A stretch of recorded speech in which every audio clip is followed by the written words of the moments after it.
Intro. Zoran, a young dragon who was cast out of his tribe for being different, was flying over the Himalayas when he saw a group of weasels trying to steal a powerful weapon.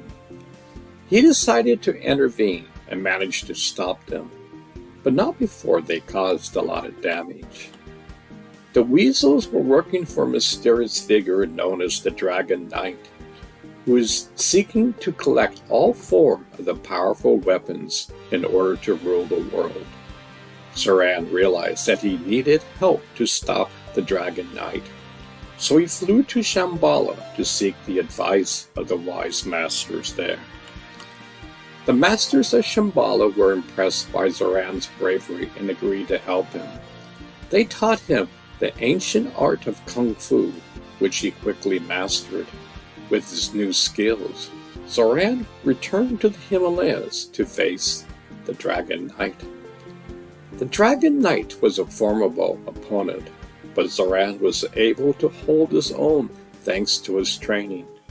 In the end, Zoran emerged victorious, and the Dragon Knight was defeated. The world was saved from certain doom, and Zoran became a hero. Years later, Kwa Chang Ching, a Shaolin monk who travels through the America Old West, armed with only his spiritual training and his skill in martial arts as he seeks Danny Kane, his half-brother, was traveling through the desert when he came across a small town that was being terrorized by a gang of bandits. The bandits were led by a ruthless man named Jack, who had taken over the town and was forcing the people to pay him tribute. King knew that he had to help the people of the town, so he decided to take on Jack and his gang. He went to the local saloon where Jack and his men were drinking and challenged Jack to a fight. Jack laughed at King and told him there was no match for his men, but King was determined to stop Jack and his gang, so he fought them all, one by one. He used his kung fu skills to defeat them all until only Jack was left. Jack was a skilled fighter, but King was able to outsmart him and defeat him. With Jack and his gang gone, the people of the town were free once again. I hope you enjoyed the story. Kung Fu is an American action-adventure martial arts Western drama television series starring David Carradine. The series follows the adventures of Kwang Chang Chang King, a Shaolin monk who travels to the America Old West only with his spiritual training and his skills in martial arts as he seeks Danny Kane, his half-brother. Buddha has been following me around for a long time. Buddha has been following around me for a long time. My parents had a Buddha statue when I was a kid. I would get mesmerized by just staring at it. It took all the troubles and worries as a young child away. In my teens, I began a formal meditation practice, which I still do today. My practice is the foundation of my life. I once had a past life regression when my twin brother John, Mark Learnhurst, and I were students of Buddha. I could see it in my mind's eye. Even today, I can close my eyes and visions will appear. Of course, I can't prove it, yet the impressions are there. I'm continually amazed by the synchronicity of events that happened over 50 years ago, which all of a sudden seems to manifest in one's life. Many people call this the butterfly effect, where the fluttering of a butterfly wings can somehow affect events 50 years later. It's incredible. Synchronicity occurs in one's life. I first saw the series Kung Fu on TV when it first came out in the early 70s. I had just returned from a spiritual journey to India and beyond. My brother and I were mesmerized by the show. My favorite part was when they did a flashback to the Shaolin temple, and the young monk would receive teachings and wisdoms from his masters. Words can't describe the feelings that occurred inside of me. I've heard about the Shaolin temple throughout my life.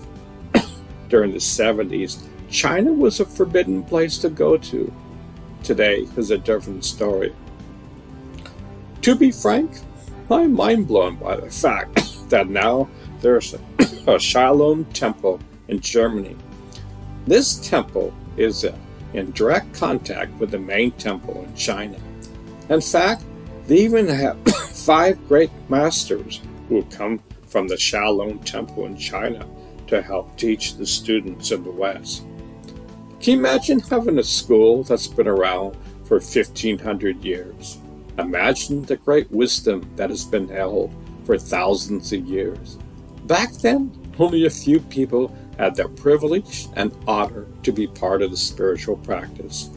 Today, this wisdom is available to anybody who is interested in discovering the jewel that lies within. The Shaolin Temple in Germany has many different kinds of programs that they offer to the public. They offer programs for the beginner to the advanced student. They have provided hundreds of videos on YouTube going over the philosophy and the practical steps for these precious arts. One of my favorite models is, signposts are all around us, yet do we have the eyes to see? I kindly suggest that one reads this book and at the same time listens to the YouTube channels. This book is not about being a Buddhist. This book is how to discover the jewel that exists inside of you. We see only 1% of the light spectrum, and we think we see it all. All the problems in this world stem from the fact that we have forgotten our true nature. We are texting from the freeway of life, and we have no idea that we are one with the universe. You are the universe, and you just don't know it. I say this over and over again. One who embarks on this journey begins to blend heaven and earth together. It's all one and the same. We can change this world for the better. It's up to you. You are a piece of the puzzle of life. Discover the piece that exists inside of you.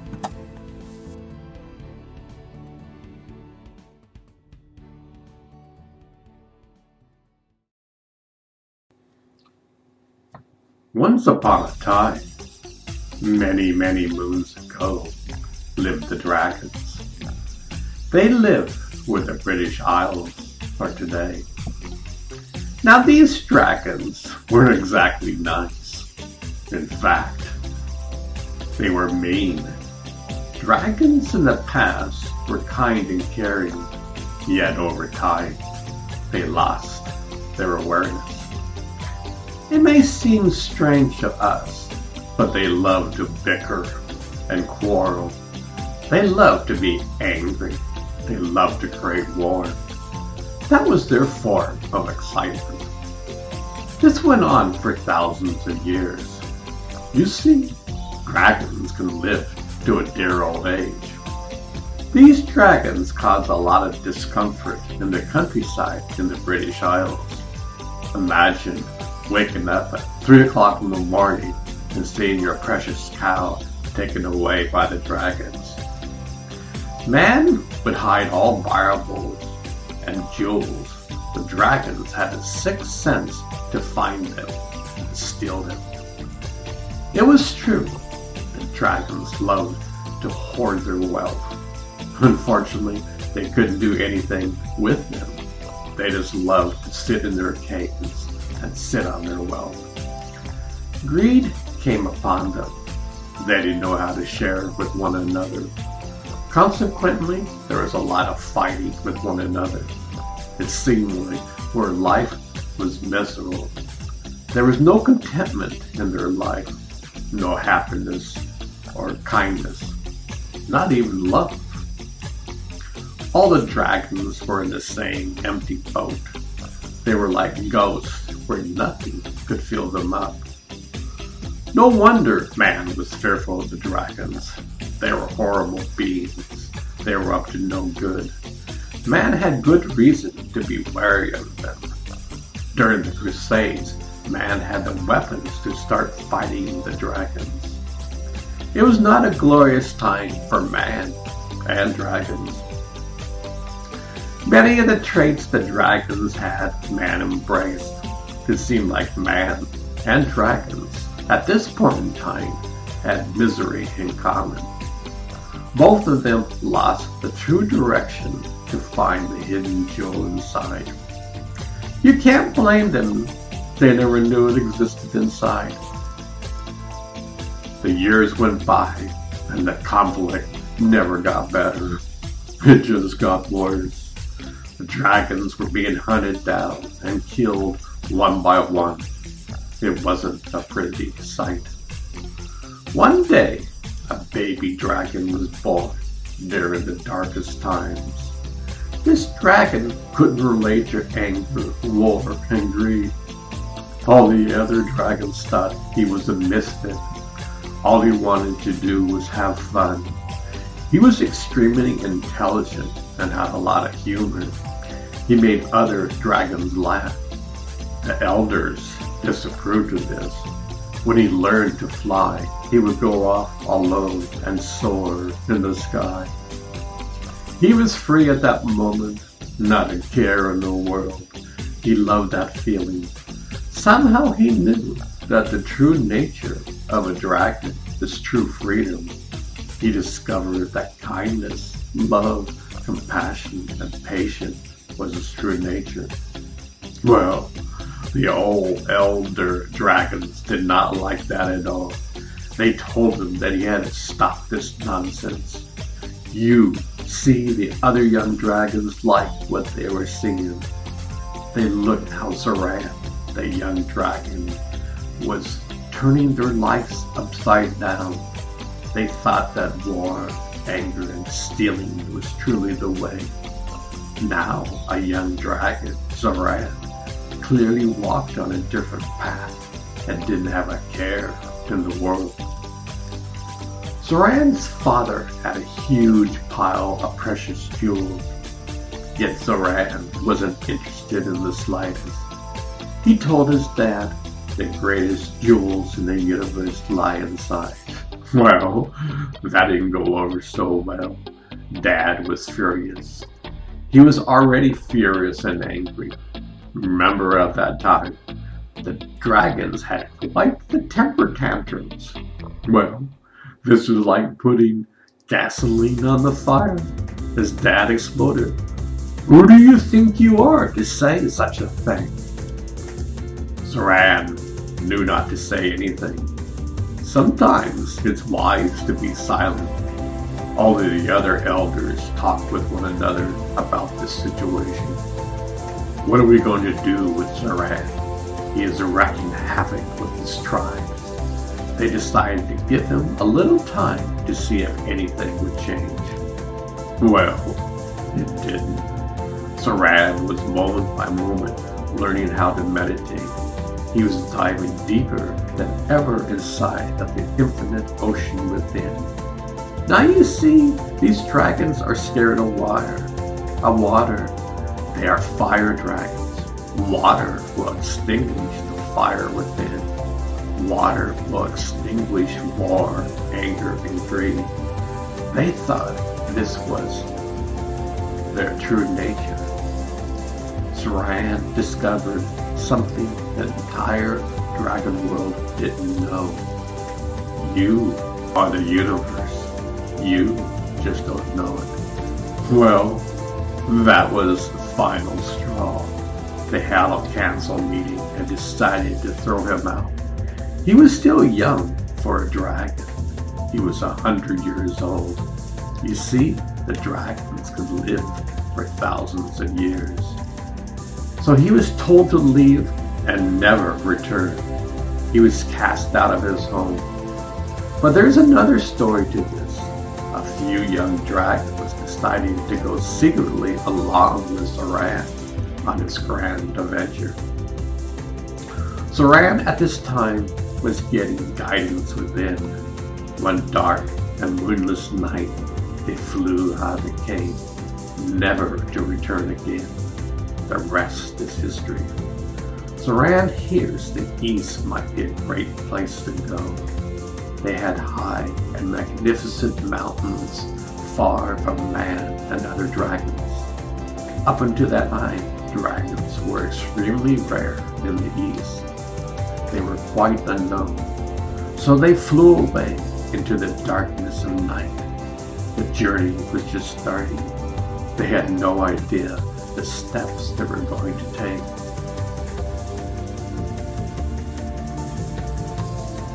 Zoran and his friends traveled only during the night. They didn't want other dragons or man to discover them on their flight. When they flew over the lakes, rivers, seas, and oceans, they would eat the fish along the way. Fish was extremely plentiful. They discovered it was tastier than cows. Furthermore, they didn't have to be worried stealing cows and being captured. Man was slowly learning how to trap the dragons. There were even dragon slayers as a profession. Times have changed.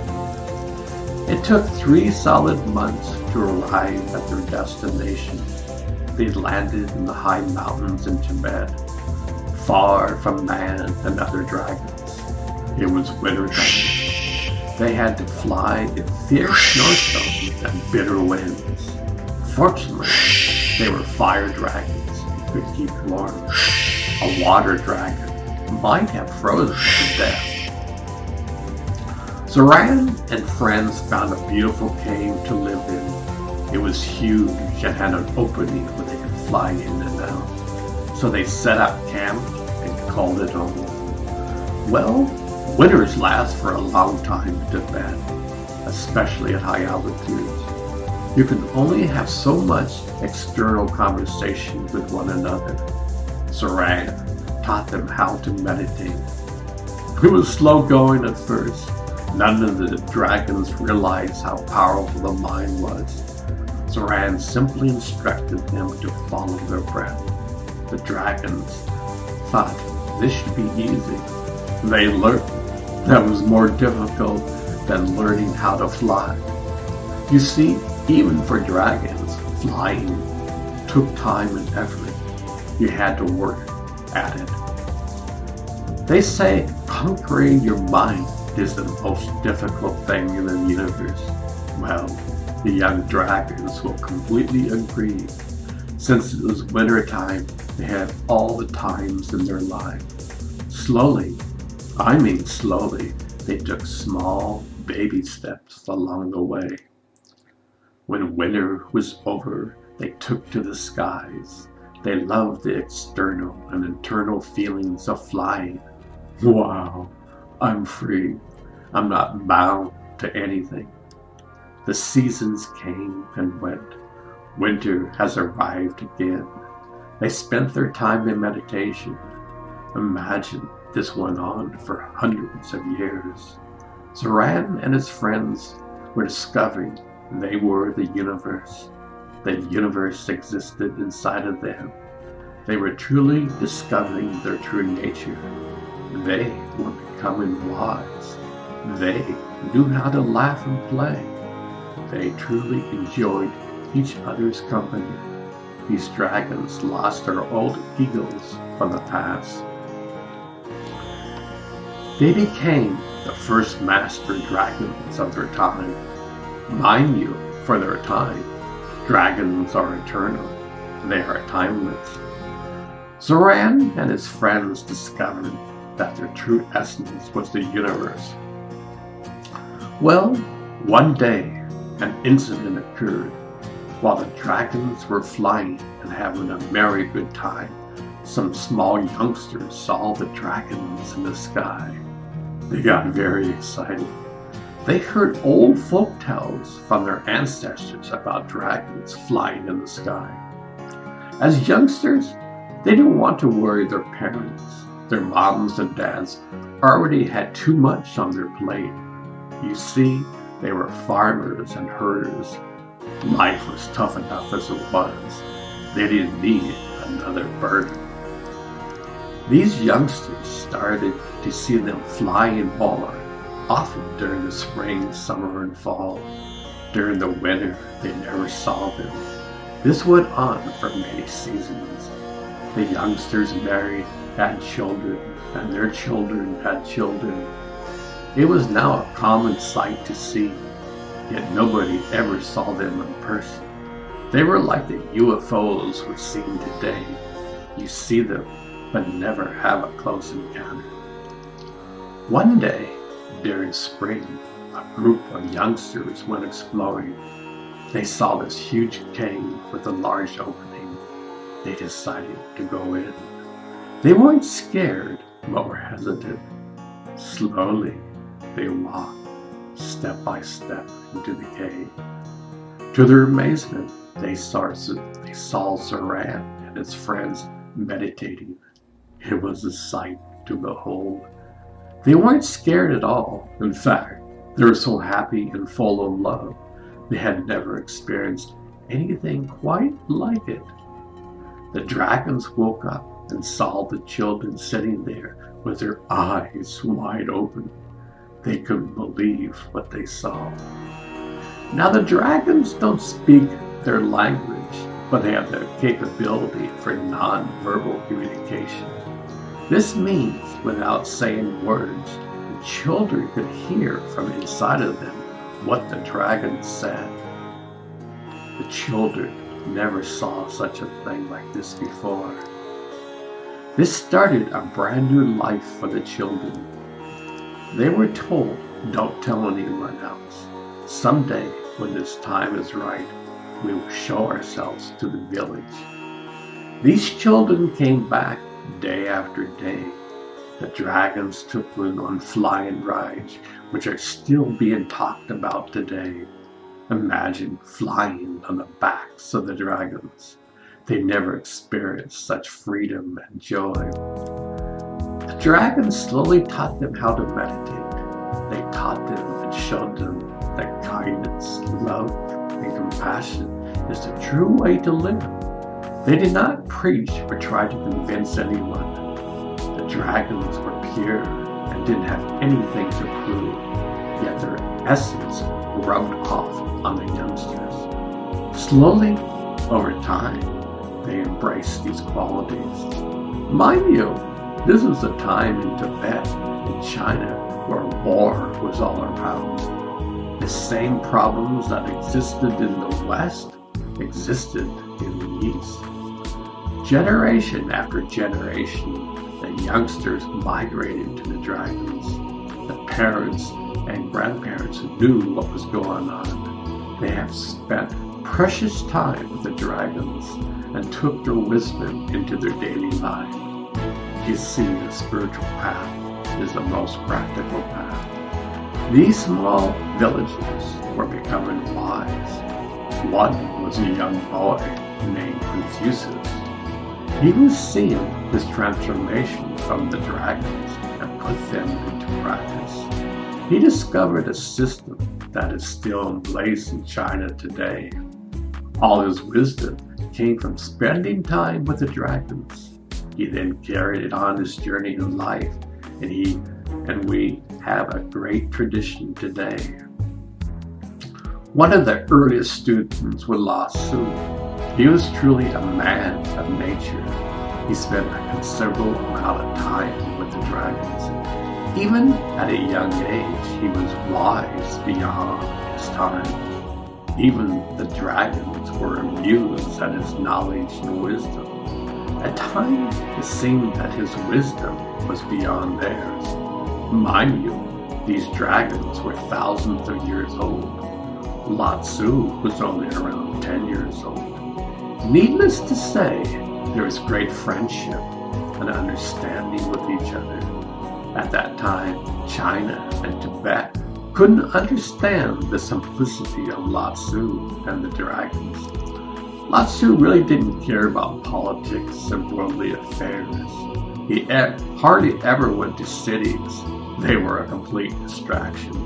Man really wasn't open to wisdom or knowledge at this time. So Lao Tzu spent a lot of time with the dragons in nature. You see, Lao Tzu could see the unity of all life. There is a story that when Lao Tzu was going to leave this world, a small group approached him high in the mountains. They begged for some insight and wisdom. Today, we have the Tao Te Ching, one of the greatest books. Lao Tzu went with some dragons and never returned. His wisdom is still alive today. Today, the dragons are revered all over the East. Wherever you go in China, you will see dragons as flags or statues. Their wisdom is still alive today. Unfortunately, in the West, not much has changed. Dragons are something to be fearful of. Stories are still being told of dragons hoarding wealth. Dragon slayers were the savior of mankind. Isn't it amazing? The times really haven't changed much. We still are angry. We still think that wars can solve our issues. Maybe, just maybe, we can learn from the dragon. Our nature is the universe. The new dawning of man is here.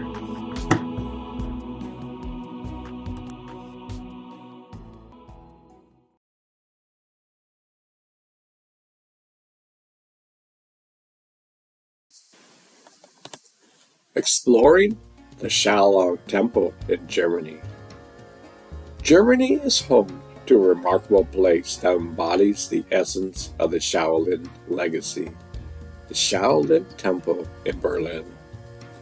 This temple serves as a sanctuary for those seeking spiritual growth, self-improvement, and a deeper understanding of the profound connection between Buddhism and martial arts. In this article, we will delve into the key points of the Shaolin Temple in Germany, exploring its teachings, self-help practices, mindfulness, physical training, and community building efforts. Germany's only Shaolin Temple is nestled in the vibrant city of Berlin, specifically in their Kurfürstendamm area. This temple provides a serene and tranquil environment for individuals to engage in meditation and the practice of martial arts. It serves as a gathering place for students from all corners of the world who come to learn and embrace the arts of Kung Fu, Sanda, Qigong, Tai Chi, and meditation. The temple boasts a diverse membership comprising children, teenagers, and adults from different backgrounds, creating a rich tapestry of cultures and experience. The Shaolin Temple in Germany upholds the principles and teachings of the Shaolin Order, a Buddhist monastic order that traces its roots back 1,500 years to Hunan Province, China. One of the distinct aspects of Shaolin's philosophy is the integration of martial arts as a part of Buddhist practice. Kung Fu, in particular, is seen not only as a means of physical training, but as a path to discipline, composure, courage, and self-confidence. The highest level of mastery in Kung Fu is believed to lead to both physical and spiritual alignment. The Shaolin Temple in Germany offers a range of self-help practices and techniques that draw inspiration from Shaolin philosophy. These practices emphasize respect, staying present in the moment, and adopt a holistic approach to personal growth. By exploring the ancient culture and way of living, individuals can embark on a transformative journey of self-discovery. The temple also offers specialized programs such as Shaolin Online Self-Mastery Program and the Shaolin Summer Camp, providing intensive training opportunities for those seeking to deepen their understanding and practice of Shaolin philosophy. Mindfulness plays a vital role in the Shaolin philosophy practice at the temple. By incorporating mindfulness into their daily lives, individuals can cultivate mental clarity and self-awareness. Meditation is a key at the Shaolin Temple, allowing practitioners to develop a deeper connection with their inner selves and the world about them. Through physical training, participants at the Shaolin Temple Europe have reported enhanced mindfulness in their everyday lives. Testimonies from individuals who experience the benefit of mindfulness and meditation at the temple serve as a testament to the transformative power of these practices. Physical training is an integral part of life at the Shaolin Temple in Germany. The training regimen incorporates various exercises, including jogging, push-ups, and traditional kung fu techniques. In addition to kung fu, the temple places significant emphasis on qigong and tai chi as paths to freedom and self-awareness. Through rigorous physical training, individuals develop discipline, mental focus, and a deeper understanding of their bodies and capacities. The Shaolin Temple in Germany serves as a vibrant community dedicated to spiritual growth. Despite the diverse backgrounds of its members, a sense of unity prevails within the temple walls. This community offers a respite from the distractions of the outside world, providing individuals with an opportunity to cultivate clarity of mind and deepen their spiritual practice.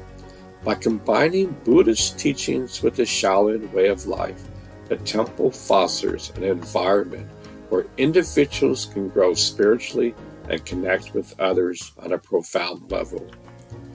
Germany Shaolin Temple in Berlin area stands as a testament to the enduring legacy of Shaolin philosophy and its profound impact on personal growth and self-transformation. Through its teaching, self-help practices, mindfulness, physical training, and community-building efforts, the Shaolin Temple in Germany offers individuals a unique opportunity to explore the martial arts and Buddhism. By embracing the wisdom of the Shaolin Temple, individuals can embark on a journey of self-discovery, cultivate mindfulness, and foster unity with themselves and their communities.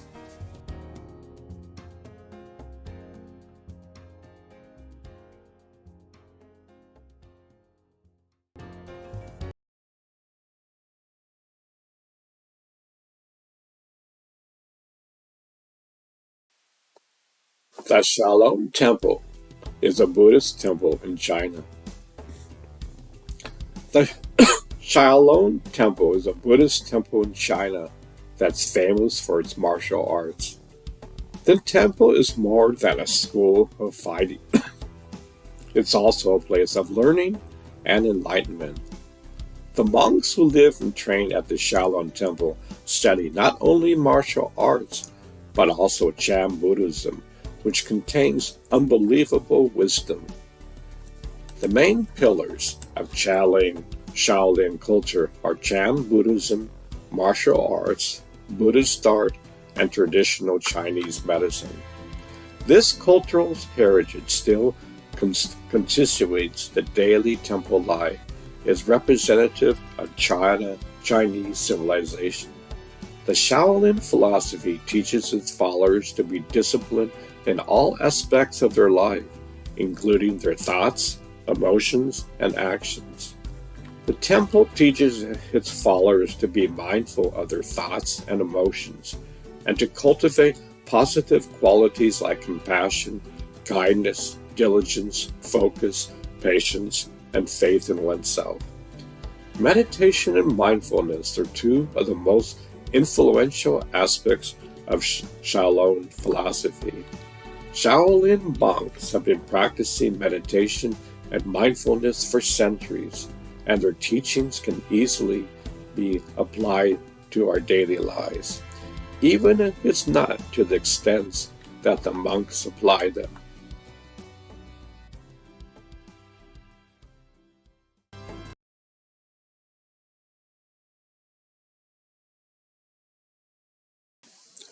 Zoran, the dragon founder of the Shaolin Temple in China 1500 years ago.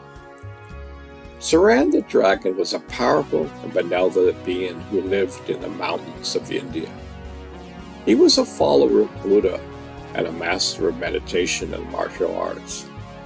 He had a vision of spreading the teachings of Buddhism to China, where he heard that people were suffering from war and chaos. He flew across the Himalayas and reached the land of China. He searched for a suitable place to build a temple and a school where he could teach the people the way of peace and wisdom. He found a beautiful spot at the foot of Mount Song, one of the 5 sacred mountains of China.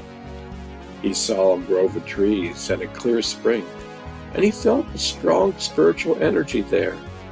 He decided to make it his home. He used his dragon magic to shape the rocks and trees into a magnificent temple. He carved statues of Buddha and his disciples and painted murals of his life and teachings. He also created a library of scriptures and a hall of martial arts. He named his temple Shaolin, meaning Temple of Shao, Shi, mountain, woods. He sent out his dragon's roar, which echoed across the land. He invited anyone who wanted to learn from him to come to his temple. He welcomed people of all backgrounds and beliefs and treated them with kindness and respect. He taught them the principles of Buddhism, such as the 4 Noble Truths, the Eightfold Path, and the concept of karma. He also taught them the techniques of meditation, such as breathing, mindfulness, and concentration. He also taught them the skills of martial arts, such as stancing, strikes, blocks, and weapons. He said the martial arts was not for violence, but for self-defense, discipline, and health. Many people came to his temple and became his followers. They shaved their heads and wore robes and followed his rules and precepts. They called him Zoran, Sifu, meaning master, Zoran. They also called him Bodhidharma, meaning enlightened one. They revered him as the first patriarch of Chan Buddhism, the Chinese branch of Zen Buddhism. Zoran was happy and proud of his students. He saw them grow in wisdom and compassion and in strength and agility. He also saw them spread his teachings to other parts of China and beyond. He knew that he had fulfilled his mission and his vision. He lived for many years at the Shaolin Temple until one day he felt that his time had come. He gathered his students and gave them his final words of advice. He told them to be faithful to the Buddha, to be loyal to the Shaolin Temple, and to be kind to all living beings. He then entered a deep meditation and passed away peacefully. His students mourned his death and buried him in a pagoda near the temple. They honored him as their founder and their teacher and vowed to continue his legacy.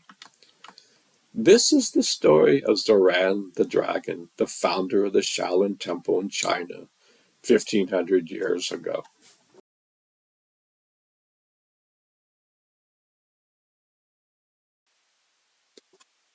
The Shaolin Temple a living legacy of Zen and Kung Fu.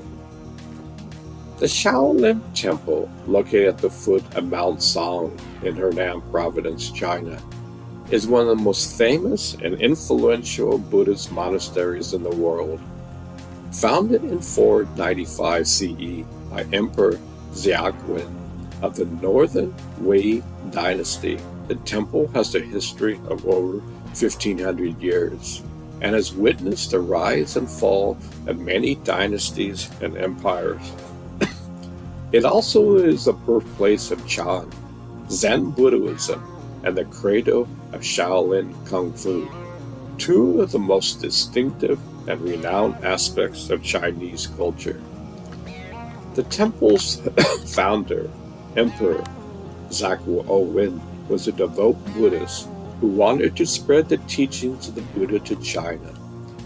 He invited an Indian monk named Bodhidharma to come to China and to build a temple in the forest of Mount Shaoxi, hence the name Shaolin, meaning Temple of Xiao, Shi Mountain Woods. Bodhidharma translated many Buddhist scripts and preached the doctrines of Mahayana Buddhism to hundreds of followers. He was succeeded by another monk named Bodhidharma, who arrived at the temple in 527 CE. Bodhidharma is regarded as the first patriarch of Chan Buddhism, a school of Buddhism that emphasizes meditation and direct experience of one's true nature. He is credited with introducing martial arts to the temple as a way of straightening the body and mind for meditation. He spent 9 years meditating in the cave near the temple and left behind a famous verse. I came to China to transmit the Dharma. One flower opens into 5 petals, and the fruit will ripen by itself. The flower represents the 5 schools of Chan Buddhism that developed from Bodhidharma's teachings, and the fruit represents the enlightenment that each practitioner can achieve by themselves. The Shaolin Temple became the center of Chan Buddhism in China and attracted many monks and lay people who wanted to learn from the masters. The temple also developed a unique style of martial arts known as Shaolin Kung Fu, which combined the principles of Chan Buddhism with the techniques of fighting. Shaolin Kung Fu is characterized by its speed, power, flexibility, and variety of forms and weapons. It is also influenced by the natural environment and the animals of the Shaolin region, such as the tiger, the crane, the monkey, and the dragon. The Shaolin Temple enjoyed a period of prosperity and fame during the Tang Dynasty, 618 to 907 CE, when it received the patronage and protection of the emperor and the nobility. The temple's monks played an important role in helping the Tang emperors to unify and defend the country, especially in the famous Battle of Hulu Pass in 621 CE, where 13 Shaolin monks, led by Zoran, helped Li Shimin, the future emperor Tenzin, to defeat a rebel army of 100,000 soldiers. Li Shimin was so grateful to the monks that he bestowed them with many honors and privileges, such as the right to eat meat and drink wine, the right to recruit soldiers and train them in martial arts, and the right to build more temples and schools. The Shaolin Temple expanded its influences and network throughout China and beyond, and became a symbol of loyalty and bravery. However, the temple also faced many troubles and challenges throughout the centuries, and it was often caught in the conflicts or wars that plagued China.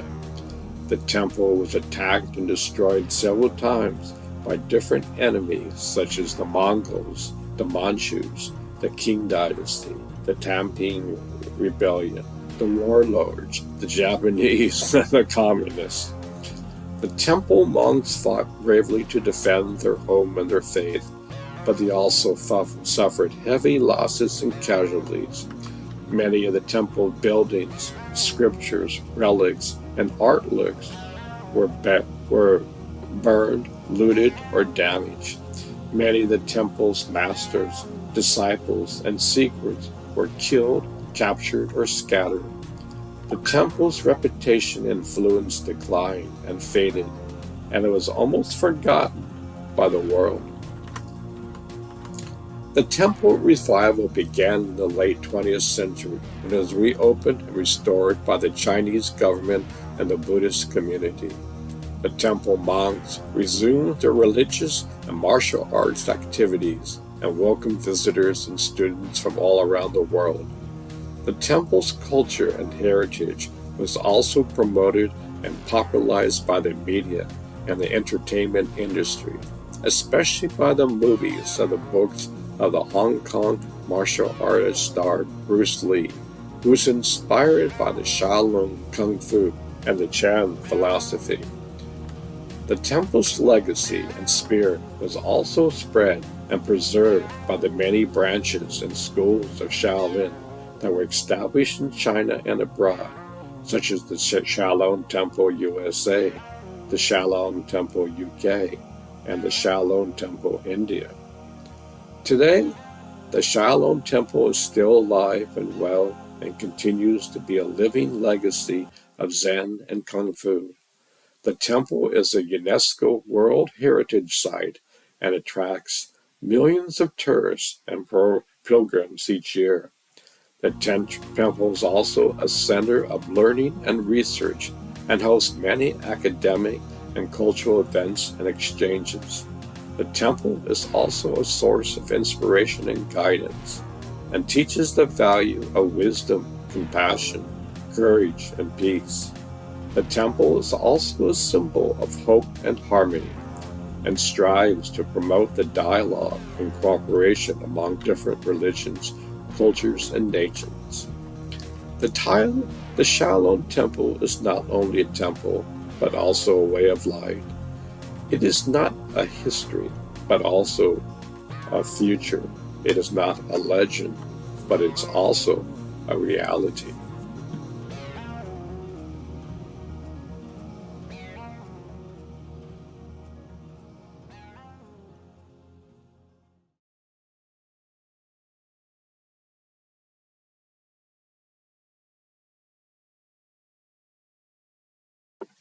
The ancient art of Shaolin Kung Fu, exploring the history, philosophy, and training methods of Shaolin Temple. Introduction. Kung Fu and the Shaolin Temple have captivated people around the world for centuries. The Shaolin Temple, located in the Hunan province, China, holds immense importance as both a spiritual sanctuary and a renowned center for martial arts training. In this chapter, we will explore the fascinating history, training methods, philosophical principles, and cultural significance of Shaolin Kung Fu. Kung Fu, which translates to skill achieved through hard work, encompasses a diverse array of Chinese martial arts. These arts have been developed and refined over centuries, with the Shaolin Temple playing a central role in their evolution. The temple's ancient lineage and deep-rooted connection to martial arts had made it synonymous with Kung Fu. The Shaolin Temple is believed to have been founded in the 5th century AD by Bodhidharma, a revered Buddhist monk also known as Dao Mao. Legend has it that Bodhidharma traveled from India to China seeking to spread Buddhism. When he arrived at the Shaolin Temple, he noticed that the monks lacked physical strength. To address this, he introduced a system of physical exercises to straighten their bodies and minds. Origins and history of Shaolin Temple. The Shaolin Temple boasts a rich and storied history that spans over millennia. Situated amidst the serene Song Mountains, it has served as a sanctuary for Buddhist monks seeking spiritual enlightenment. Over time, it became closely associated with martial arts due to the influence of Bodhidharma, whose teachings laid the foundation for Shaolin Kung Fu. The origins of the Shaolin Temple can be traced back to 5th century AD, when Bodhidharma is said to have arrived in China, according to popular belief. He meditated in a cave at the temple for 9 years, facing a wall. This intense meditation is believed to have led to his enlightenment and the subsequent development of Shaolin Kung Fu. The temple's mountainous locations provided an ideal environment for the monks to immerse themselves in martial arts practice and spiritual cultivation. Throughout its history, the Shaolin Temple has faced numerous challenges and undergone periods of destruction and reconstruction. Wars, fire, and political turmoil have threatened its existence, but each time it has emerged stronger, preserving its cultural heritage and continuing the practice of Kung Fu. Kung Fu and its connection to Shaolin Temple. The art of Kung Fu is deeply entwined with the history and legacy of the Shaolin Temple. It was within the temple wall that the foundation of Shaolin Kung Fu were laid and became renowned as a center for martial arts training. The temple's association with Kung Fu can be attributed to Bodhidharma's teaching and the subsequent efforts of the Shaolin monks to refine and transmute these martial art techniques.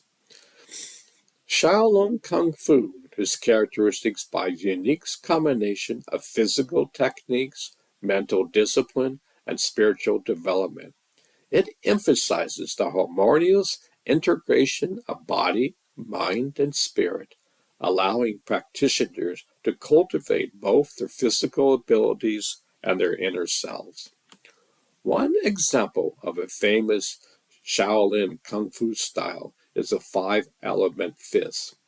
This style imitates the movements and characteristics of five animals: the tiger, crane, leopard, snake, and dragon.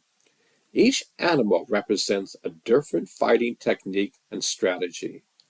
The tiger style emphasizes strength and power, while the crane style focuses on grace and agility.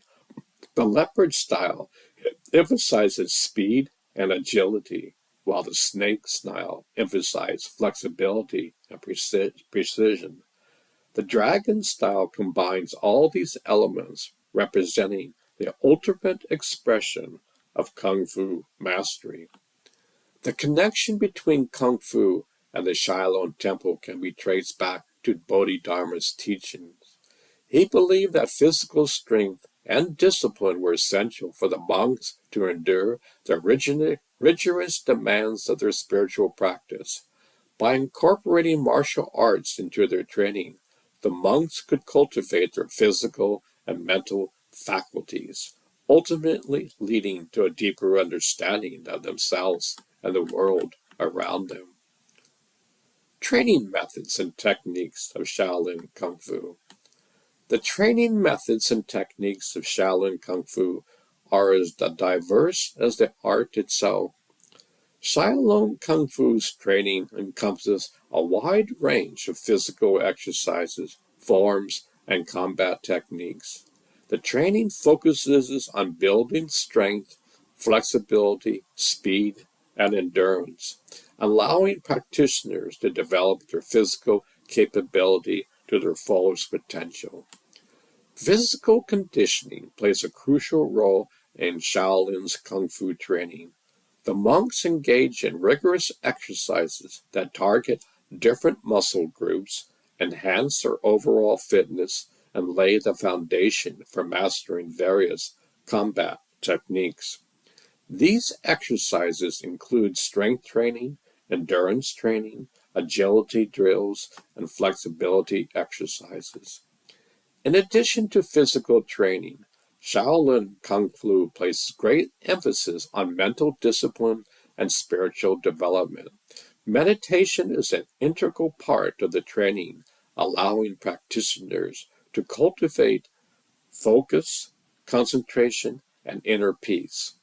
Through meditation, they learn to harness their mental strength, enabling them to perform complex movements with precision and grace.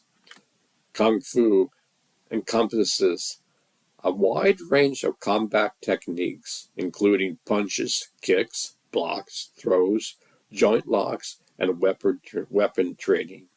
Each technique is carefully honed and perfected through repetitive practice and attention to detail.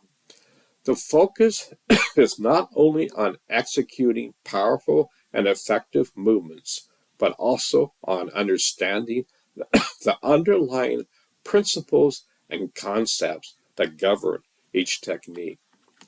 Furthermore, Shaolin Kung Fu is incorporating Qigong, a set of breathing exercises that promote the flow of internal energy or qi. Qigong exercises help practitioners develop a deep connection between the breath, body, and mind, enhancing their overall well-being and enabling them to perform at their peak. The role of Shaolin monks in preserving and spreading Kung Fu. Shaolin monks have played a pivotal role in preserving and transmuting the art of Kung Fu. These dedicated individuals devote their lives to rigorous training and discipline, ensuring that the ancient traditions and technique of Kung Fu are passed down from generation to generation. The role of Shaolin monks extends beyond the confines of the temple. They have been instrumental in spreading Kung Fu worldwide through demonstrations, teaching, and cultural exchanges. Shaolin monks' demonstrations, with their awe-inspiring display of physical prowess and skills, have captivated audiences around the globe, sparking interest and fascination in the art of Kung Fu. Shaolin monks have also established schools and training centers both within and outside China, where they impart their knowledge and expertise to aspiring students. These schools serve as hubs for learning and practicing Kung Fu, attracting individuals from diverse backgrounds who seek to immerse themselves in the rich traditions of Shaolin Kung Fu. One prominent example of a Shaolin monk who has contributed significantly to the preservation and spread of Kung Fu is Sri Golin. As a 31st, fourth generation Shaolin temple fighting monk, he has dedicated his life to promoting authentic Shaolin martial arts. Sri Gudin has not only won numerous accolades, but has also served as a head coach as the Shaolin Temple Martial Arts. His effort to spread the genuine spirit of Shaolin Temple Martial Arts rooted in Chan Buddhism has brought him recognition and reverence. Philosophies and principles of Kung Fu. Kung Fu is not merely a physical practice. It is a way of life that encompasses deep philosophical principle. At its core, Kung Fu teaches discipline, respect, humility, perseverance, and harmony with nature. These principles guide practitioners to cultivate both physical and mental strength, enabling them to navigate life's challenges with grace and resilience. The philosophy of Kung Fu is strongly influenced by Taoism and Buddhism. Taoist principles emphasizes the harmony between nature and humanity, encourage practitioners to align their actions with the natural flow of the universe. Buddhism, on the other hand, emphasizes the cultivation of inner peace, compassion, and enlightenment. The integration of these philosophical traditions into the practice of Kung Fu elevates it beyond a mere martial arts and transforms it into a path of personal growth and spiritual development. Discipline is a fundamental aspect of Kung Fu philosophy. Practitioners are expected to adhere to a strict training regimen, showing dedication and commitment to their practice. Through disciplined training, they cultivate focus, self-control, and perseverance, qualities that extend beyond the training hall and permeate all aspects of their lives. Respect is another essential principle in Kung Fu. Practitioners are taught to respect their instructors, fellow students, and the art itself. This respect extends to all living beings, fostering a sense of empathy and compassion that aligns with Buddhist teachings. Humility is deeply ingrained in the philosophy of Kung Fu. Practitioners are encouraged to approach their training with a humble mindset, acknowledge that there's always more to learn and room for improvement. This humility allows them to remain open-minded, receptive to new knowledge and experiences. Perseverance is a key virtue in Kung Fu philosophy. Practitioners understand that progress is not achieved overnight and that mastery requires consistent effort and dedication. They learn to embrace challenges and setbacks as opportunities for growth, forging ahead on their path with unwavering determination. Harmony with nature is a guiding principle in Kung Fu. Practitioners recognize the interconnectedness of all things and strive to align their actions with the natural order. This principle is reflected in the fluid and flowing movements of Kung Fu, which mimic the grace and power of animals and nature. Famous Kung Fu masters from Shaolin temples. The Shaolin Temple has been home to numerous legendary Kung Fu masters throughout history. These masters have made significant contributions to the development and propagation of Shaolin Kung Fu, leaving an indelible mark on the art. One of the great revered figures in the history of Shaolin Kung Fu is Bodhidharma, also known as Da Mo. He is considered the legendary founder of Shaolin Kung Fu, having introduced the principles and techniques that form its foundation.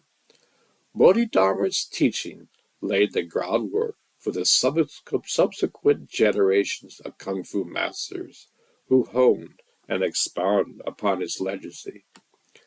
Another prominent Kung Fu master associated with this Shaolin temple is Zhang Sanfeng. Although he was a Taoist monk, Zhang Songfen drew inspiration from Shaolin's principles to develop Tai Chi Chuan, a martial arts known for its graceful and flowing movements. Tai Chi Chuan has gained worldwide recognition for its health benefits and its embodiment of the philosophical principles of yin and yang. Hu Yangjia, Wong Fangheng, and Jet Li are among the many famous Kung Fu masters who have emerged from the Shaolin Temple. These individuals have not only achieved mastery in their respective styles, but have also become cultural icons, symbolizing the indomitable spirit and skill of Shaolin Kung Fu. Shaolin's warrior programming, training for beginners to advance. The Shaolin Warrior Program is a comprehensive training program offered at the Shaolin Temple. It caters to individuals of all ages and skill levels, from beginners taking their first steps into the world of Kung Fu to advanced practitioners, seeking to deepen their knowledge and refine their techniques. The program contains both external and internal training methods encompassing various Kung Fu styles such as Shaolin Quan, Melula Quan, Tai Quan, Wing Chun Quan, Sanda, and Ki Na. This diverse curriculum ensures that students receive a well-rounded education in the different aspects of Shaolin Kung Fu. The training program includes a wide range of activities, including Kung Fu basics, power stretching, hard Qigong, self-defense techniques, sparring, forms, and cultural classes. Students engage in regular practice sessions, honing their skills and building their physical and mental fortitude. Individualized attention is provided to each student, and private lessons are available for those seeking additional guidance. The Shaolin Warriors program follows a structured curriculum, allowing students to track their progress and set goals for themselves. Grading assignments are conducted to evaluate students' proficiency and provide them with a sense of accomplishment. Certifications are awarded upon completion of the training, recognizing the student's dedication and achievement. This program has been practiced for over 4,000 years, evolving and adapting to meet the needs and aspirations of modern practitioners. It continues to draw individuals from all around the world who are eager to immerse themselves in the ancient traditions of Shaolin Kung Fu. Incorporating Chan Buddhism into Shaolin martial arts. Chan Buddhism, also known as Zen Buddhism, is deeply integrated into the practice of Shaolin martial arts. Shaolin monks combine their martial arts training with Buddhist teachings and philosophy, creating a holistic approach to both physical and spiritual development. The practice of martial arts becomes a means for spiritual cultivation and enlightenment in the Shaolin Temple. The rigorous training regime serves as a path to self-discovery, allowing practitioners to deepen their understanding of themselves and the world around them. Through the practice of martial arts, Shaolin monks seek to transcend their physical limitations and attain a state of spiritual awakening. The integration of Chan Buddhism into Shaolin martial arts is evidenced in various aspects of the training. Meditation plays a central role, helping practitioners develop mindfulness, focus, and mental clarity. By quieting the mind and turning inward, students learn to control their energy and achieve a state of deep concentration. Buddhist principles such as compassion, nonviolence, and mindfulness are woven into the fabric of Shaolin martial arts. Practitioners are encouraged to approach their training with a sense of compassion and respect for all living beings, fostering a harmonious relationship with the world around them. The philosophical teachings of Buddhism also guide practitioners into understanding the deeper meaning behind their martial arts practice. They learn to view each movement as an expression of mindfulness and intention, transcending the mere physicality of combat.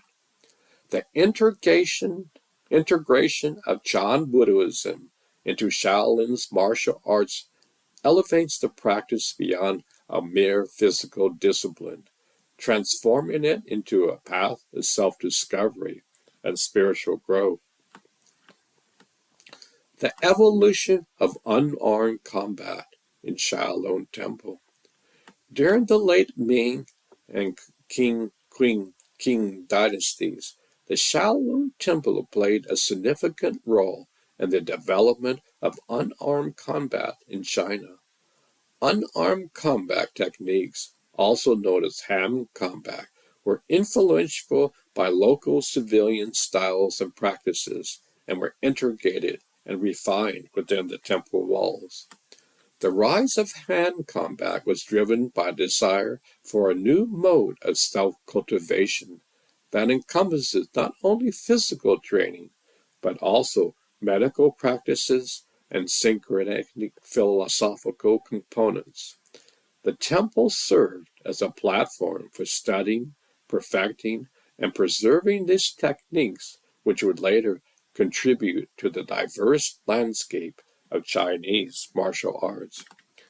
It is worth noting that the development of unarmed combat in the Shaolin Temple and its subsequent evolution into various martial arts styles is a topic of ongoing debate and exploration. The lack of archaeological evidence poses challenges in tracing the precise origin and historical progression of these arts. Therefore, our understanding relies heavily on literary records and historical accounts. The emergence of unarmed combat techniques in the late Ming era can be attributed to increasing synchronicity in Chinese society and a growing interest in religion, mysticism, and self-cultivation. This period witnessed a confluence of different philosophical and martial traditions, leading to the creation of new styles and the refinement of existing ones. The Shaolin Temple, as a center of martial arts practice, draws upon the styles practiced by local civilians, studying and perfecting them within its walls. The exchange of knowledge and techniques contributed to the development and preservation of various martial arts styles associated with the Shaolin Temple. Study the emergence of unarmed combat in the Shaolin Temple provides insights into China's history and society as a whole. It sheds light on the cultural, philosophical, and social factors that shaped the evolution of martial arts in China, and highlights the ongoing debates surrounding the heart and soul of Chinese martial arts. Conclusion: the Shaolin Temple and the art of Kung Fu have left an indelible mark on the world. The temple's rich history, deeply rooted connection to martial arts, and profound philosophical principles have captivated the heart and minds of people across cultures and generations. From its humble beginnings to the present-day prominence, the Shaolin Temple has stood as a symbol of resilience and dedication. It has preserved the ancient traditions of Shaolin Kung Fu and nurtured generation of skilled practitioners. The contribution of Shaolin monks to preserving and spreading Kung Fu cannot be overstated. Their unwavering commitment to rigorous training and discipline has ensured the survival of this ancient art form. Through demonstrations, teaching, and cultural exchanges, Shaolin monks have brought the art of Kung Fu to every corner of the globe, inspiring countless individuals along the way. As we reflect on the history and cultural significance of the Shaolin Temple and Kung Fu, let us appreciate the profound philosophy that underpins this art form. The principles of discipline, respect, humility, perseverance, and harmony with nature guides practitioners on the journey of self-discovery and personal growth. In conclusion, I encourage all readers to explore the world of Kung Fu and embrace its profound philosophy. Whether you choose to train in traditional Shaolin school or simply appreciate the art from a distance, the rich heritage of Shaolin Kung Fu offers valuable lessons and insights that transcends the realm of martial arts.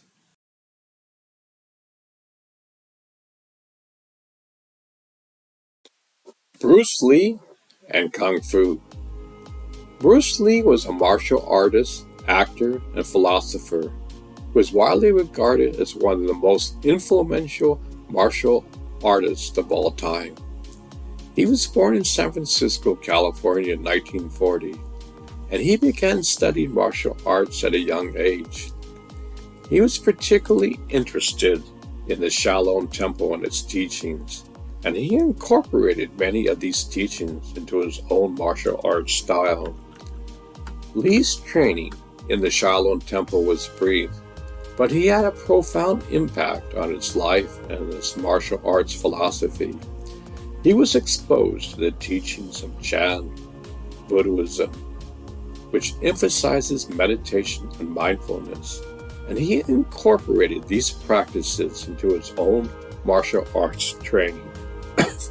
He also learned about the importance of balance, flexibility, and strength, and developed his own unique style of martial arts that combined elements of Wing Chun, boxing, and fencing. Lee's philosophy of martial arts was based on the idea of using no way as way, and having no limitation as limitation. He believed that martial arts should be adaptable and flexible, and that practitioners should be able to adapt to any situation. He also believed that the martial arts should be used for self-defense and personal growth rather than for aggression or violence. Overall, Bruce Lee's training in the Shaolin Temple had a profound impact on his life and his martial arts philosophy. He incorporated many of the teachings of Chan Buddhism into his own martial arts training, and he developed his own unique style of martial arts that emphasized adaptability, flexibility, and personal growth.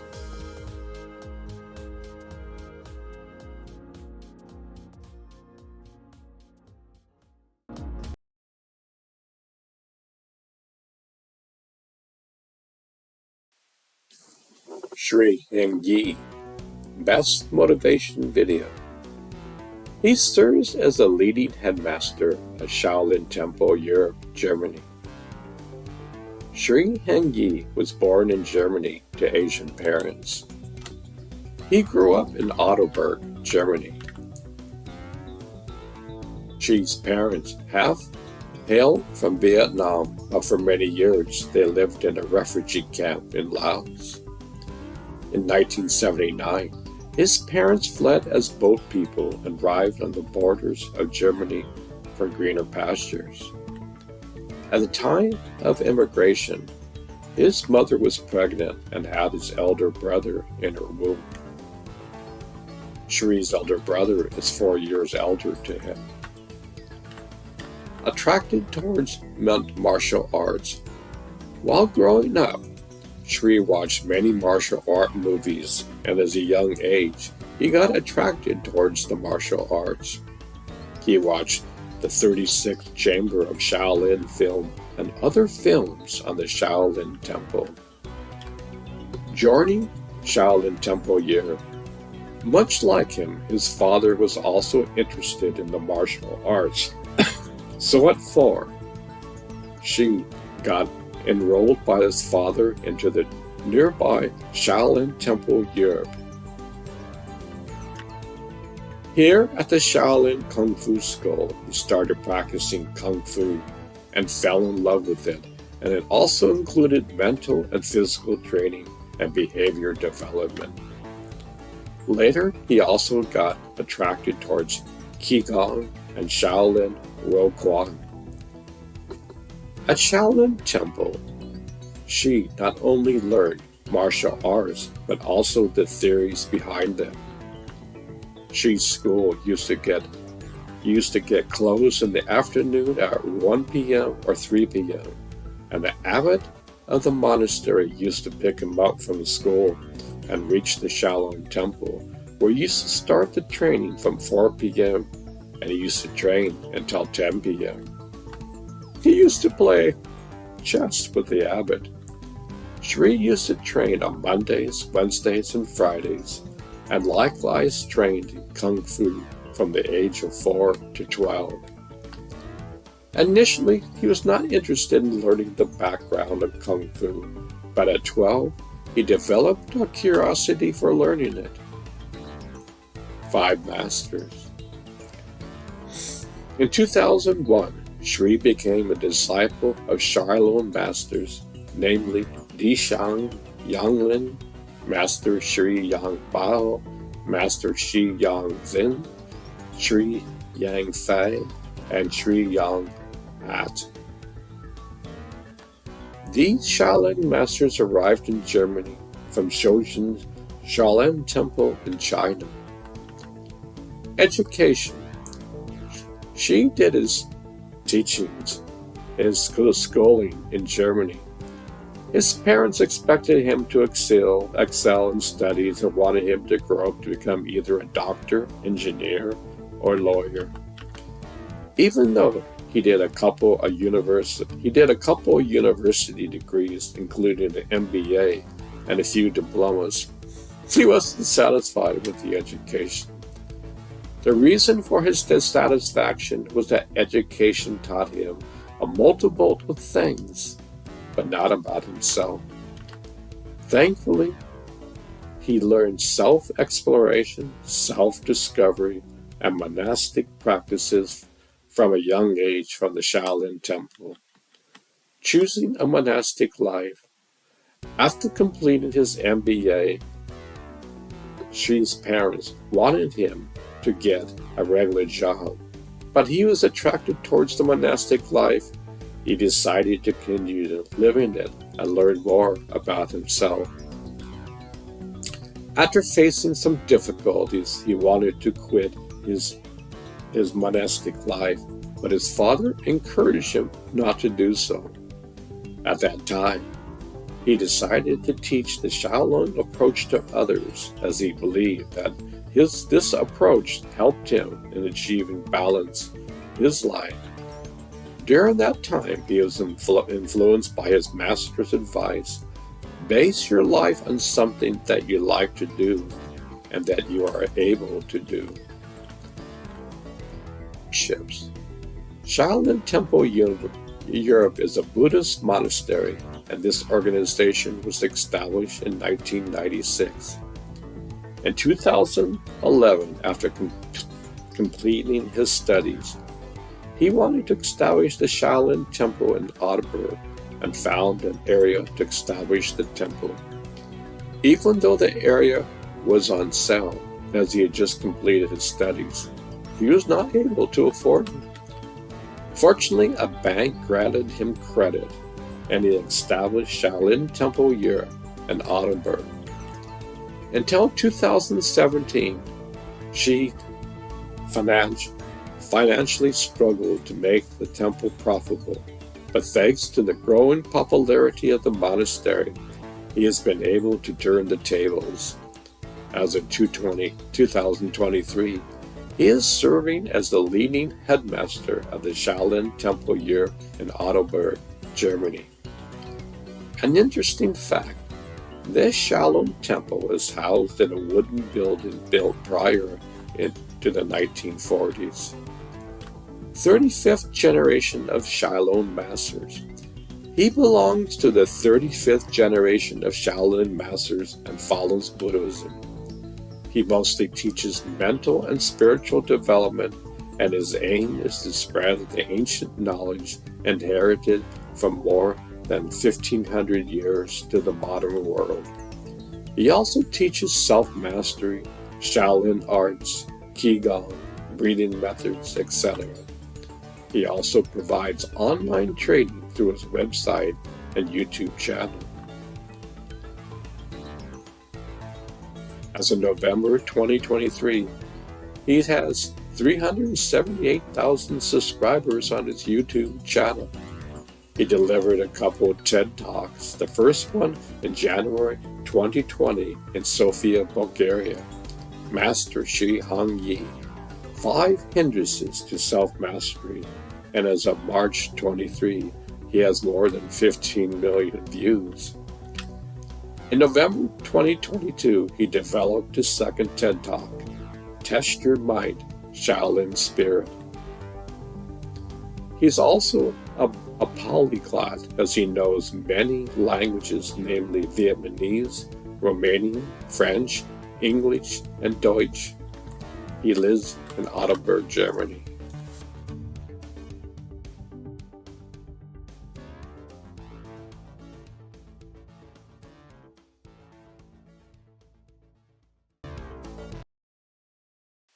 Five hindrances. Intro. The author introduces the purpose of the long format episode, which is to explore the 5 hindrances that prevent people from mastering themselves and their inner world. The author expresses his excitement and curiosity to learn from the guest, who is the Shaolin master and teacher. Sensual desire. The first hindrance is attachment to positive emotions that arise from the 5 senses, such as sight, smell, taste, hearing, and touch. The guest explains how these emotions can distract us from our goals and make us lose our awareness. He also suggests some ways to avoid being influenced by sensual desire, such as relying on objective facts or phrases like some people say or some people may think. Ill will. The second hindrance is the negative emotions that arise from situations that are difficult, stressful, or unfair. The guest explains how these emotions can make us give up, argue, or act defensively. He also suggests some ways to overcome ill will, such as breathing deeply, having compassion, and standing above the situation. Laziness. The third hindrance is the lack of energy, motivation, or spark to act on our goals. The guest explains how this hindrance can be caused by our past habits, diet, or lifestyle, as well as our lack of vision for the future. He also suggests some ways to overcome laziness, such as making small steps, having a clear and realistic vision, and being committed to serve others. The concept of wood level. The author explains that a wood level is the first stage of hardening training, where it develops the uprising energy and grows the bones and muscles. He said that wood represents growth and potential, and that one needs proper method, repetition, and medicine to achieve this level. The concept of heaven and earth. The author contrasts the earthly and heavenly aspects of humans and says that one needs to balance them. He says that earth represents the physical body, which is limited and separated, while heaven represents the mind, which is borderless and creative. He says that one needs to find ways to give expression to the mind and shape it into reality. The concept of Kung Fu. The author defines Kung Fu as attaining a skill through hard work, and it says it's not just about fighting, but about developing something unique and unbreakable. He says that Kung Fu requires a mindset that backs up the action plan, and that one needs to work for what they want and not follow the expectations of others. The concept of RAIN. The author introduces a 4-step method called RAIN, which stands for Recognize, Accept, Investigate, and Non-Identify. He says that this method helps to clear the mind and overcome the hindrance by becoming aware of the mental states, acknowledge them, asking questions about them, and seeing them as impermanent and not self. He said that this method helps to gain insights and go deeper into himself. Flower in a pot, a metaphor for everything that matters in life, such as history, future, care, and nature. No words are needed to express it, only feelings. Keep community, a lesson on the importance of having backup and support from others rather than always being right. A way to avoid selfishness and isolation.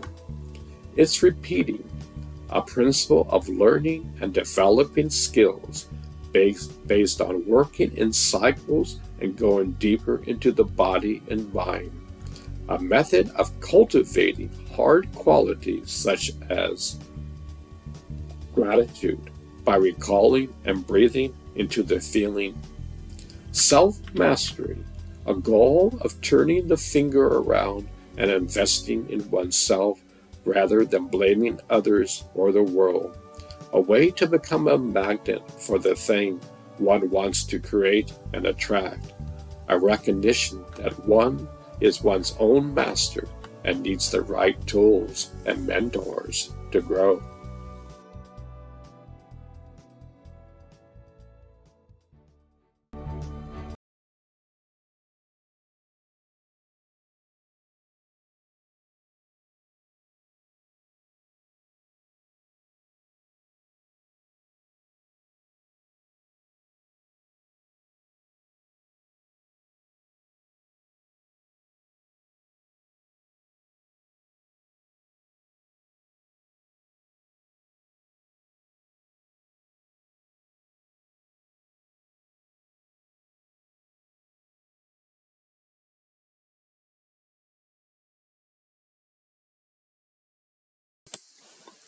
Zoran, teaching the 5 hindrances.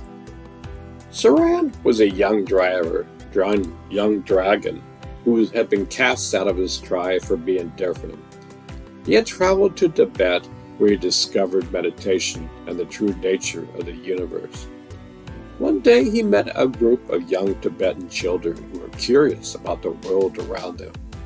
Zoran decided to teach them about the 5 hindrances, which are mental factors that hinder progress in meditation and in daily life. The first hindrance is sensual desire. This means seeking pleasure through the 5 senses of sound, sight, sound, smell, taste, and physical feeling. Zoran explained that it was natural to enjoy pleasant experiences. It is important not to become attached to them. He taught the children to be mindful of their senses and to appreciate the beauty of the world around them without becoming attached to it. The second hindrance is ill will. This means feeling hostility, resentment, hatred, and bitterness. Zoran explained that these negative emotions can cloud the mind and make it difficult to see clearly. He taught the children to cultivate compassion and kindness towards others, even those who may have wronged them. The third hindrance is sloth and torpor. This means half-hearted action with little or no effort or concentration. Zoran explained that it's important to be fully present in the moment and to put in the effort required to achieve one's goals. He taught the children to be diligent and focused in their pursuits. The fourth hindrance is restlessness and worry. This means the inability to calm the mind that focuses one energy. Zoran explained that it is natural to have worries and concerns, but it is important not to let them consume us. He taught the children to practice mindfulness and to cultivate inner peace. The fifth hindrance is doubt. That means a lack of conviction or trust in one's abilities. Zoran explained that self-doubt can be a major obstacle to progress, but it is possible to overcome it through practice and perseverance. He taught the children to have faith in themselves and to believe in their own abilities. The children were fascinated by Zoran's teachings and asked many questions. Zoran was patient and kind, and he answered all the questions with wisdom and compassion. The children learned a great deal from Zoran, and they were grateful for the time they spent with him.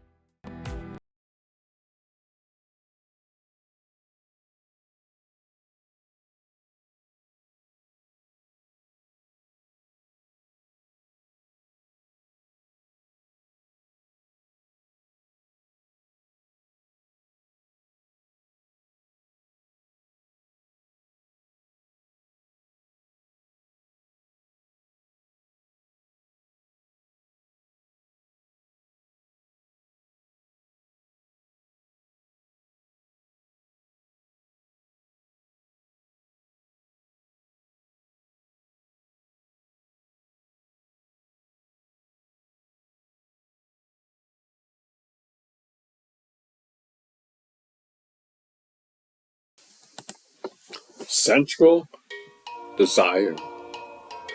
Central desire is like craving for pleasure that can cloud the mind and make it difficult to see clearly. It's like when you really want a candy or a toy and you can't stop thinking about it. But sometimes wanting something too much can be a bad thing. To overcome sensual desire, it's important to change our focus. One way to do that is to reflect on the unattractiveness of the body, seen as a sack filled with blood and pus, or as a future corpse. Another remedy is to guard the senses by focusing strongly on the meditation object or breath, a mantra, or visualization on a deity, instead of the object we're craving and think we must have. It is important to be mindful of our senses and to appreciate the beauty of the world around us without being attached to it. We should cultivate compassion and kindness towards others, even those who may have wronged us. We should be diligent and focused in our pursuits and practice mindfulness to cultivate inner peace. By recognizing that in each moment we just have the right amount of all that we need, neither too much nor too little of what nourishes our body and mind, we can overcome the spell of sensual pleasure.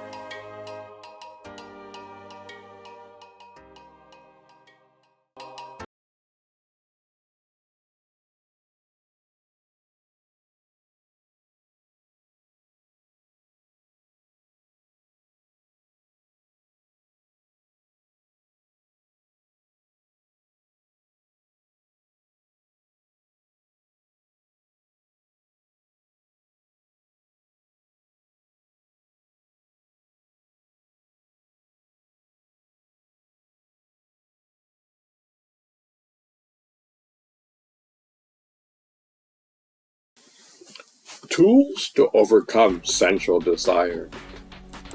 Sensual desire is one of the 5 hindrances that can prevent us from achieving our goals and live a happier, more harmonious life. The Shaolin Temple teaches its followers to be disciplined in all areas of their life, including their thoughts, emotions, and actions. One of the most important tools taught at the Shaolin Temple to overcome sensual desire is meditation. Meditation is the practice of training your attention and awareness. When you can focus your attention and are aware of your thoughts and feelings, you'll be able to dissolve your inner negativity and chaos. Another tool is to reflect on the unattractiveness of the body, seeing it as a sack filled with blood or pus, or as a future corpse. This can help you to change your focus and let go of negative feelings. It is also important to be mindful of your senses and to appreciate the beauty of the world around you without becoming attached to it. We should cultivate compassion and kindness towards others, even those who have wronged us. We should be diligent and focused in our pursuits and practice mindfulness to cultivate inner peace.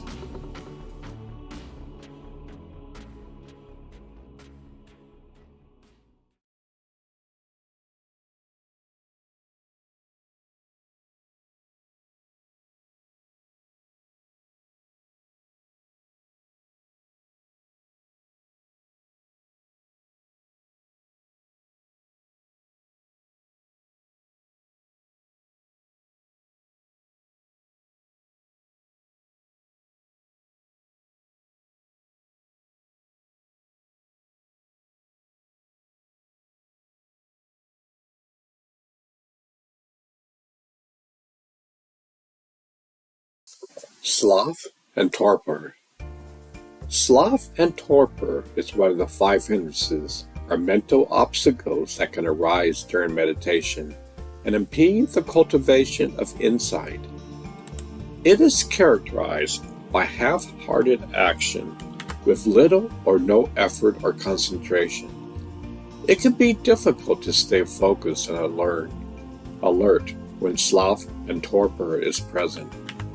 To overcome sloth and torpor, it is important to be present in the moment and to put in the effort required to achieve one's goals. We should be diligent and focused in our pursuits and practice mindfulness to cultivate inner peace. The masters of Shambhala taught Zoran, a young dragon, about the 5 hindrances, including sloth and torpor. They explained that it's important to be aware of our thoughts and emotions and to cultivate positive qualities like diligence and focus. Zoran shared this wisdom with the young Tibetan children he met, teaching them about the inner and outer worlds and the importance of cultivating inner peace.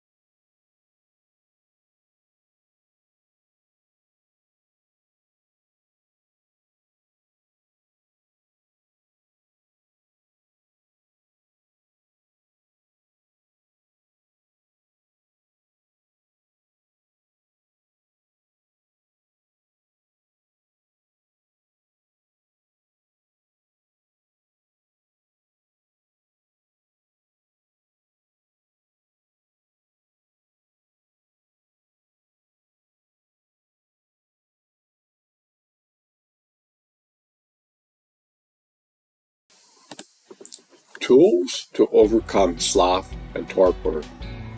Sloth and torpor is one of the 5 hindrances or mental obstacles that can arise during meditation and impede the cultivation of insight. It is characterized by half-hearted action with little or no effort or concentration. It can be difficult to stay focused and alert when sloth and torpor is present. To overcome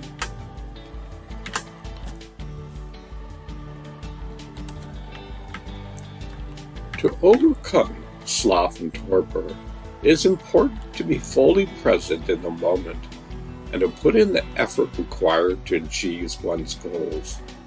The Shaolin Temple teaches its followers to be disciplined in all aspects of their life, including their thoughts, emotions, and actions. If you're interested in learning discipline and self-control, there are a few simple techniques from the Shaolin you can try. For example, one exercise is to sit in a comfortable position and focus on your breath. Once you've found your center, start to count your breath. Every time you inhale, count 1. Every time you exhale, count 2. Continue counting up to 10 and then start over again. This may seem like a simple task, but it can be quite challenging to maintain your focus for an extended period. However, with practice, it can help you develop the ability to control your thoughts and emotions. Another technique is to include more objects in your field of awareness. This puts the mind to work.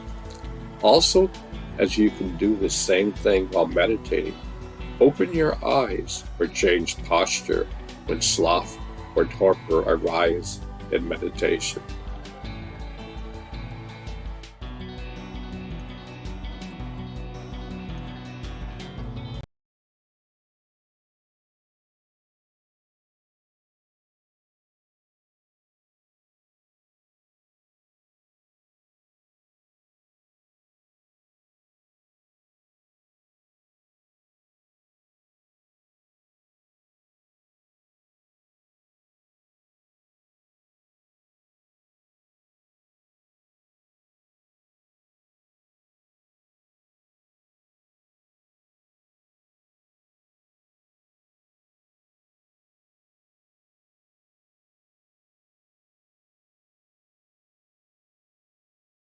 Restlessness and worry.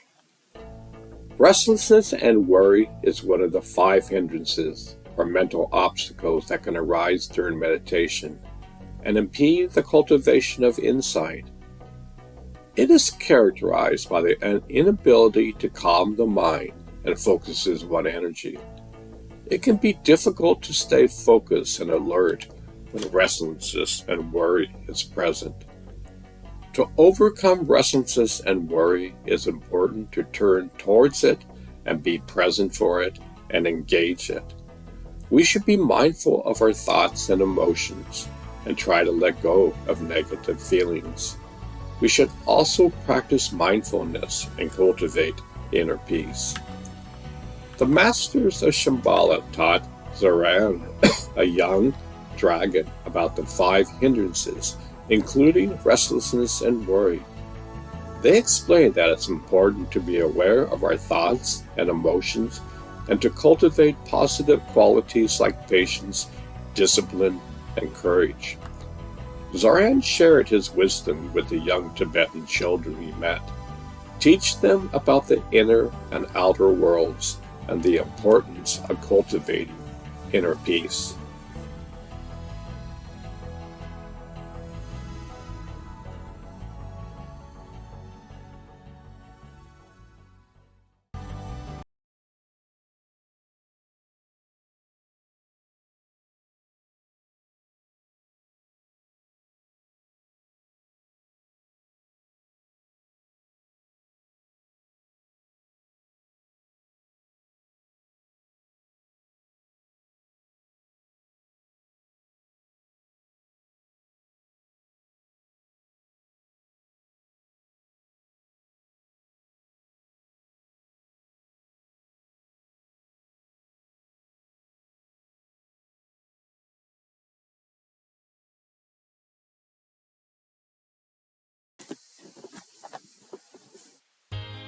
Tools to overcome restlessness and worry.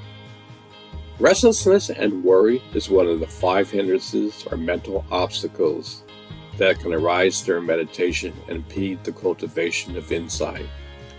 It is characterized by the inability to calm the mind and focuses one energy. It can be difficult to stay focused and alert when restlessness and worry is present. To overcome restlessness and worry, it's important to turn towards it and be present for it and engage it. We should be mindful of our thoughts and emotions and try to let go of negative feelings. We should also practice mindfulness and cultivate inner peace.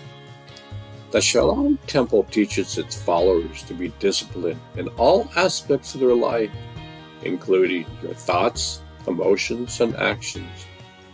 If you're interested in learning discipline and self-control, there are simple techniques from the Shaolin you can try. For example, one exercise is to sit in a comfortable position and focus on your breath. Once you've found your center, start to count your breath. Each time you inhale, count 1. Each time you exhale, count 2. Continue counting up to 10, and then start over again. This may seem like a simple task, but it can be quite challenging to maintain your focus for extended periods. However, with practice, it can help you to develop the ability to control your thoughts and emotions.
Doubt.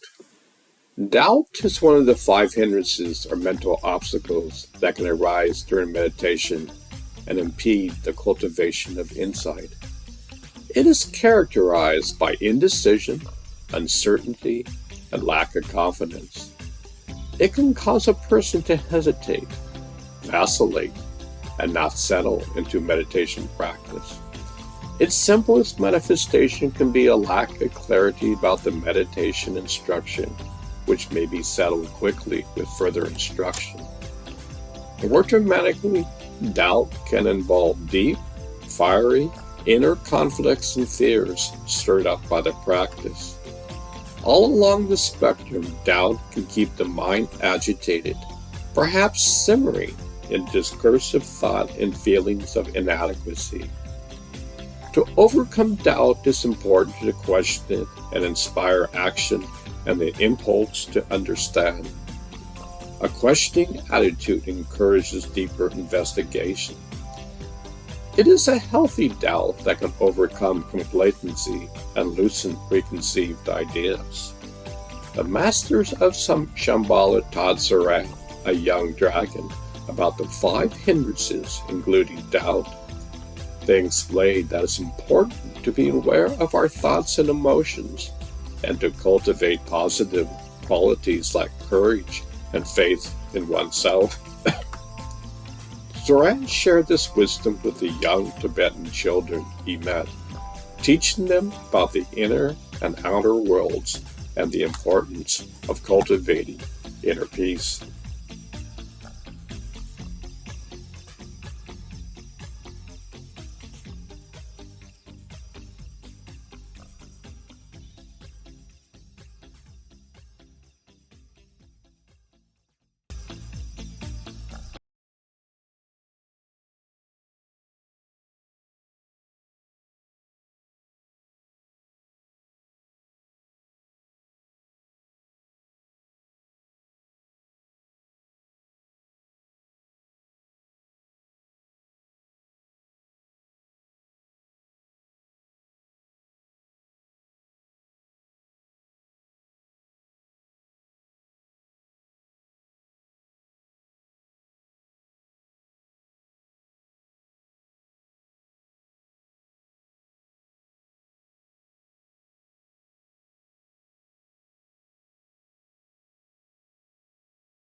What steps to take?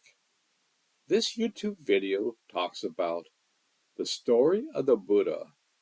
The document explains how Siddhartha Gautama a prince who had everything, left his kingdom to seek the truth of life. He discovered the three realizations of aging, sickness, and death, and renounced his worldly possessions. He then found the middle way between the extremes of indulgence and asceticism and became the Buddha. The opening of the heart and mind. The document explains how to combine deep thoughts and deep understanding of oneself, and how to be open to receive what the Creator of the universe has to offer. It suggests that one should not have individual expectations about life, but rather listen to the messages from the universe.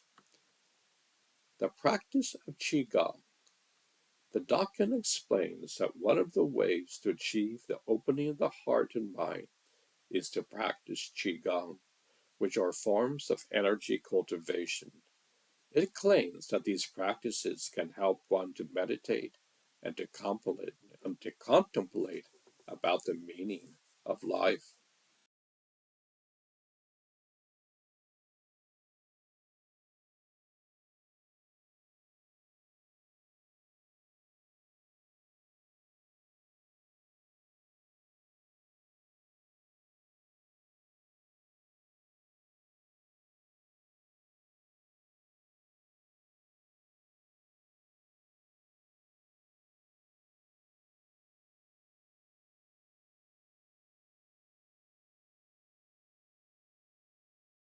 The Four Noble Truths.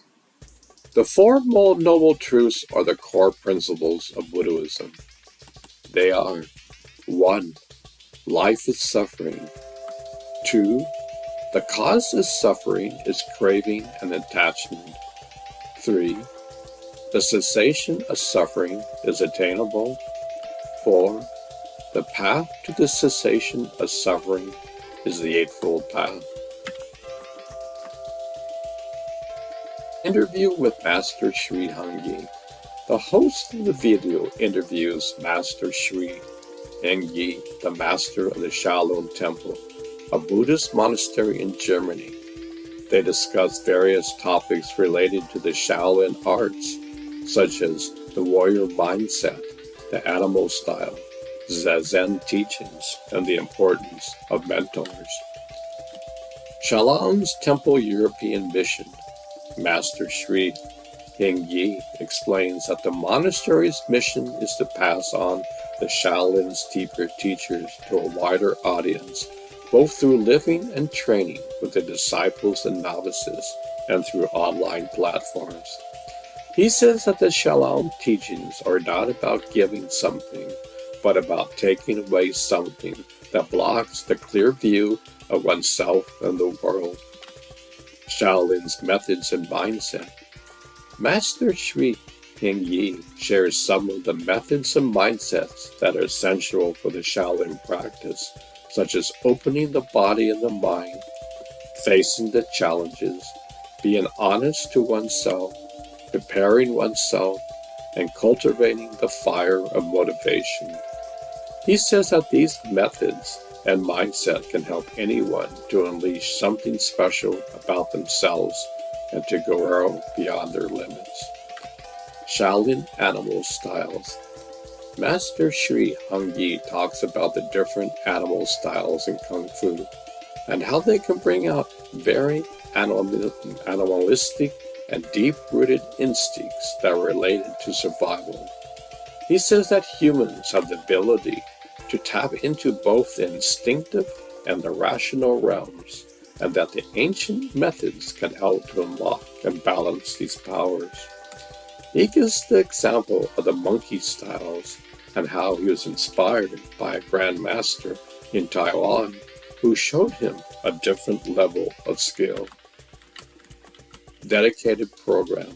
A 12-month course that offers a systematic approach to practice and develop oneself. The author says it's the best thing he can offer to his online students who are not in his presence. Value of investment. The author argues that investing in something gives it a value and a commitment.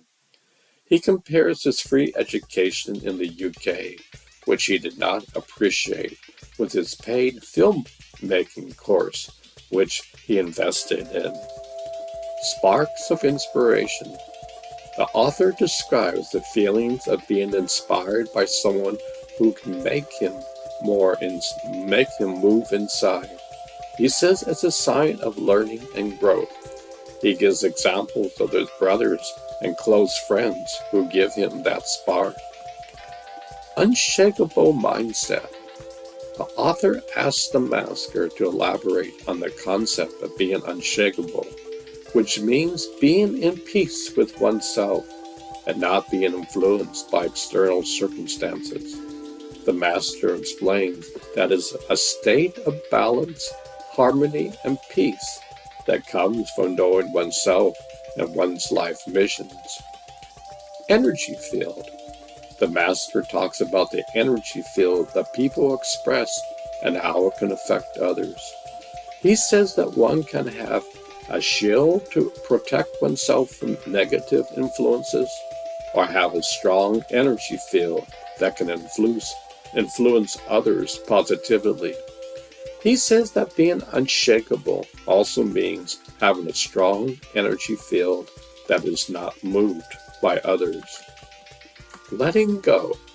The master discusses the importance of letting go of things that cause suffering, such as past mistakes, regrets, or hurts. He says that one needs to learn to forgive oneself and others, and to have compassion for them. He says that letting go is the only way to move on and grow.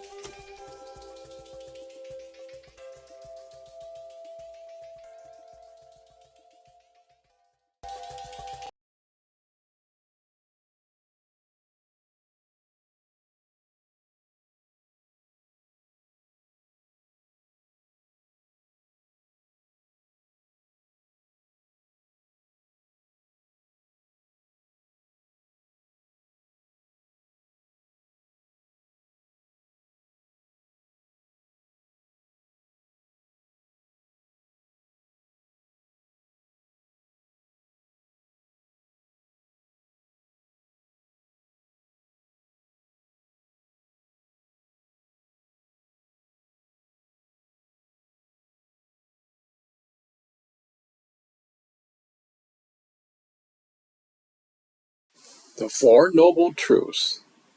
The Four Noble Truths are the core principles of Buddhism. They are: 1. Life is suffering. 2. The cause of suffering is craving and attachment. 3. The cessation of suffering is attainable. 4. The path to the cessation of suffering is the Eightfold Path. Interview with Master Sri Hangyi. The host of the video interviews Master Sri Hangyi, the master of the Shaolin Temple, a Buddhist monastery in Germany. They discuss various topics related to the Shaolin arts, such as the warrior mindset, the animal style, Zazen teachings, and the importance of mentors. Shaolin's Temple European Mission. Master Sri Hangyi explains that the monastery's mission is to pass on the Shaolin's deeper teachers to a wider audience, both through living and training with the disciples and novices, and through online platforms. He says that the Shaolin teachings are not about giving something, but about taking away something that blocks the clear view of oneself and the world. Shaolin's methods and mindset. Master Sri Hangyi shares some of the methods and mindsets that are essential for the Shaolin practice, such as opening the body and the mind, facing the challenges, being honest to oneself, preparing oneself, and cultivating the fire of motivation. He says that these methods and mindset can help anyone to unleash something special about themselves and to grow beyond their limits. Shaolin Animal Styles. Master Sri Hongyi talks about the different animal styles in Kung Fu and how they can bring out very animalistic and deep-rooted instincts that are related to survival. He says that humans have the ability to tap into both the instinctive and the rational realms, and that the ancient methods can help to unlock and balance these powers. He gives the example of the monkey styles and how he was inspired by a grandmaster in Taiwan who showed him a different level of skill. Dedicated program, a 12-month course that offers a systematic approach to practice and develop oneself. The author says it's the best thing he can offer to his online students who are not in his presence. Value of investment. The author argues that investing in something gives it a value and a commitment. He compares his free education in the UK, which he did not appreciate, with his paid filmmaking course, which he invested in. Sparks of inspiration. The author describes the feelings of being inspired by someone who can make him move inside. He says it's a sign of learning and growth. He gives examples of his brothers and close friends who give him that spark. Unshakable mindset. The author asks the master to elaborate on the concept of being unshakable, which means being in peace with oneself and not being influenced by external circumstances. The master explains that is a state of balance, harmony, and peace that comes from knowing oneself and one's life missions. Energy field. The master talks about the energy field that people express and how it can affect others. He says that one can have a shield to protect oneself from negative influences, or have a strong energy field that can influence others positively. He says that being unshakable also means having a strong energy field that is not moved by others. Letting go. The master discusses the importance of letting go of things that cause suffering, such as past mistakes, regrets, or hurts. He says that one needs to learn to forgive oneself and others, and to have compassion for them. He says that letting go is the only way to move on and grow.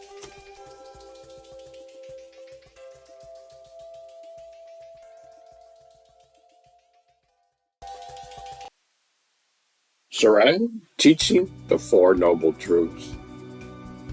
Zoran the Dragon was a wise and compassionate teacher who lived in a hidden cave in the mountains. He had many students who came to learn from him the secrets of life and happiness.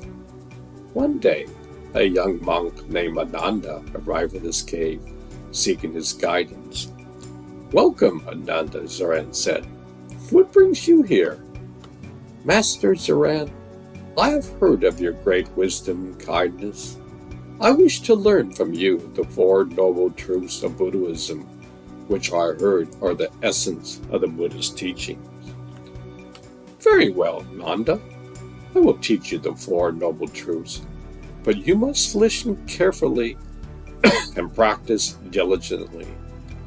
The Four Noble Truths are not mere words, but profound insights that can transform your mind and free you from suffering." "Thank you, Master Zoran. I am ready to learn." "Then listen. The first noble truth is the truth of suffering. This means that all conditioned phenomena, such as your body, your feelings, your thoughts, and your experiences, are impermanent, unsatisfactory, and not self. They are subject to change, decay, and death.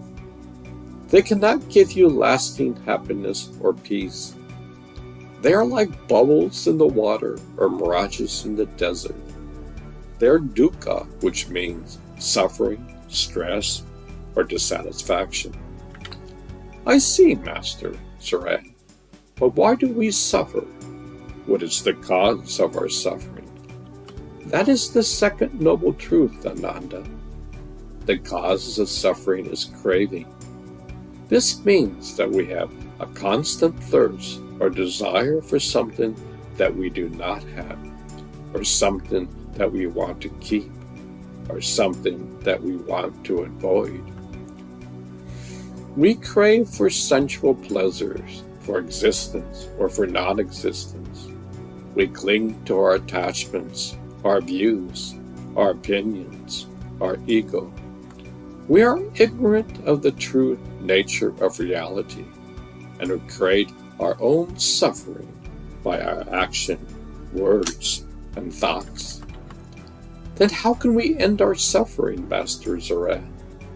Is there a way to overcome our craving and ignorance? Yes, Ananda, there is a way. That is the third noble truth, the truth of the end of suffering. This means that there is a state of mind that is free from craving, attachment, and ignorance. The state of mind is called nirvana, which means cessation, extinction, or blowing out. It is the ultimate goal of Buddhism, the supreme happiness, the happiness that surpasses all understanding. It is the realization of your true nature, which is pure, luminous, and unborn. It is awakening to the truth that you are not separate from all beings, but one with them. It is the liberation from the cycle of birth and death, which is called samsara. Wow, Master Zoran, that sounds wonderful. But how can we attain nirvana? What is the path that leads to the end of suffering? That is the fourth noble truth, Ananda. The path that leads to the end of suffering is the Noble Eightfold Path. That is the middle way between the extremes of indulgence and asceticism, the way of wisdom, morality, and meditation. The Eightfold Path consists of 8 factors: right view, right intention, right speech, right action, right livelihood, right effort, right mindfulness, and right concentration. These factors are not sequential steps, but interrelated aspects of a holistic practices that leads to the development of your mind and the purification of your heart. I understand, Master Zoran. The Noble Eightfold Path is a way to nirvana. But how can I practice it? What are the details of each factor? Ananda, you have asked many questions, and I answered them briefly. But the 4 noble truths and the Noble Eightfold Path are not something that can be fully explained in words. There is something you have to experience for yourself through your own investigation, reflection, and application. Words are like fingers pointing to the moon, but they are not the moon itself. You have to look beyond the words, and see the moon directly. This is why I cannot tell you everything, but can only guide you and encourage you. You have to walk the path yourself with your own feet and with your own effort. Thank you, Master Zoran. You've been very kind and patient with me. I appreciate your teachings. I will try to follow them. But before I leave, may I ask you one more question? Go ahead, Ananda. What is your question? Master Zoran, you are a dragon, and I am a human. How is it that you know so much about Buddhism, and how is it that you can teach me, a different species? Ananda, you are a human, and I am a dragon, but we are both sentient beings who share the same potential for enlightenment. We are both manifestations of the same ultimate reality. which is beyond form, name, and concept. We are both students and teachers of each other who can learn from each other's experiences and perspectives. We are both travelers on the same path who can support each other and inspire each other. We are both brothers in the Dharma, the universal law of truth and harmony. Don't be fooled by appearances, Ananda. Look deeper and you will see that we're not so different after all. Thank you, Master Zoran. You have opened my eyes and my heart. I am grateful for your wisdom and your compassion. I hope to see you again and learn more from you. You are welcome, Ananda. I hope to see you again and learn more from you. May you be well, happy, and peaceful. May you be free from suffering and the causes of suffering. May you attain nirvana, the end of suffering. May you be a light for yourself and for others. Farewell, Ananda. Farewell, Master Zoran.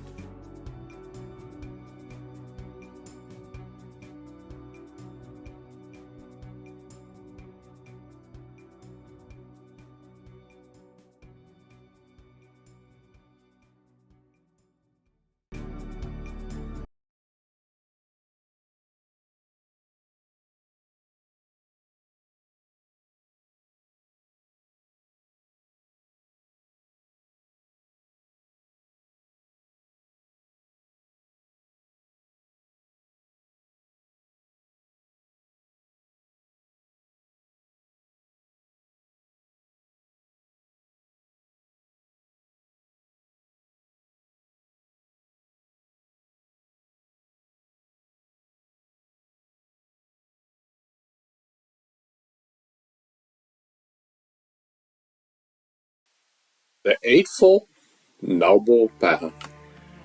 The Eightfold Noble Path is a set of 8 interconnected factors or conditions that lead to the cessation of suffering, according to Buddhism. It is fourth of the Buddha's 4 Noble Paths and is considered to be the essence of Buddhist practice. The path is not a set of steps, but rather 8 guiding principles that suggest the way to end suffering and ultimately achieve enlightenment. The 8 elements of the path are typically translated as right or wise and are correct, moral, and pointed instructions about how to live. The path is often described as the middle way, avoiding the extremes of self-indulgence and total self-denial. The path is summarized into 3 important categories: wisdom, virtue, and concentration. The Noble Eightfold Path, a Buddhist guideline for ethical and spiritual development.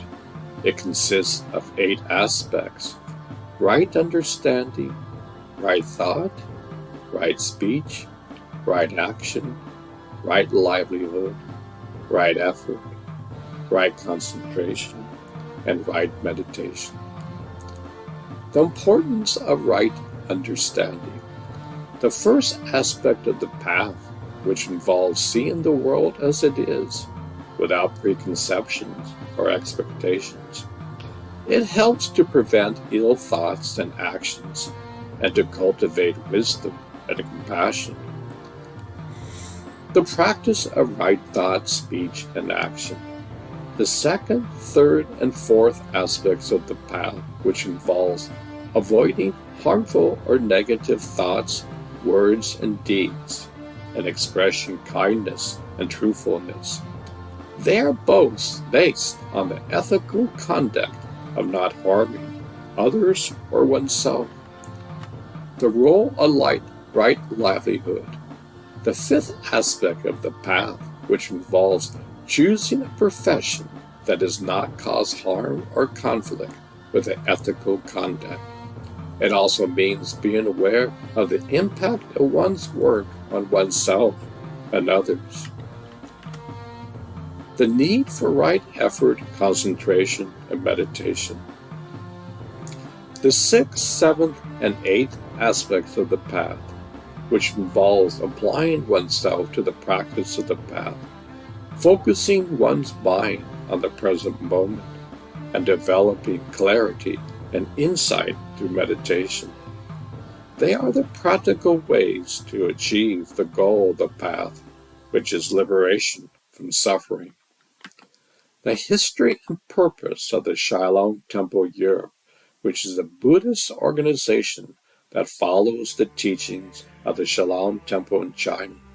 The organization offers training in martial arts, meditation, and philosophy.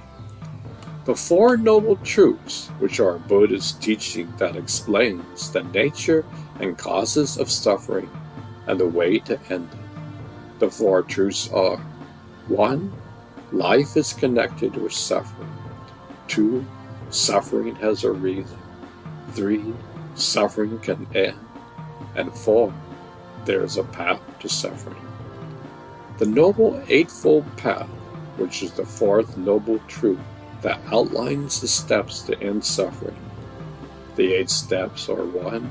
Right view. 2. Right intention. 3.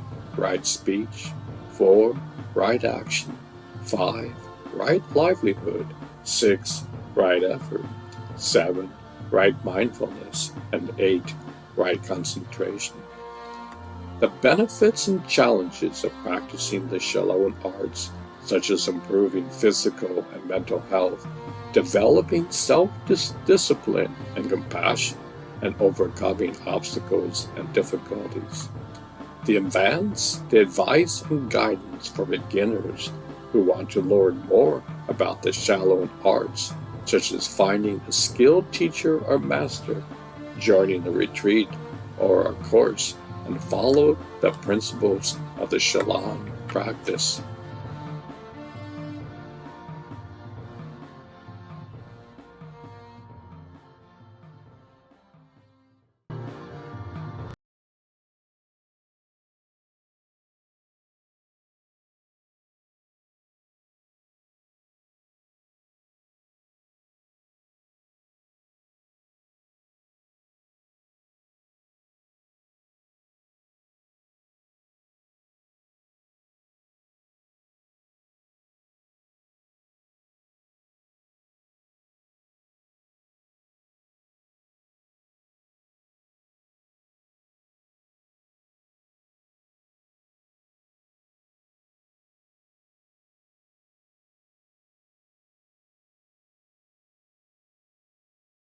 Zoran the Dragon and the Noble Eightfold Path.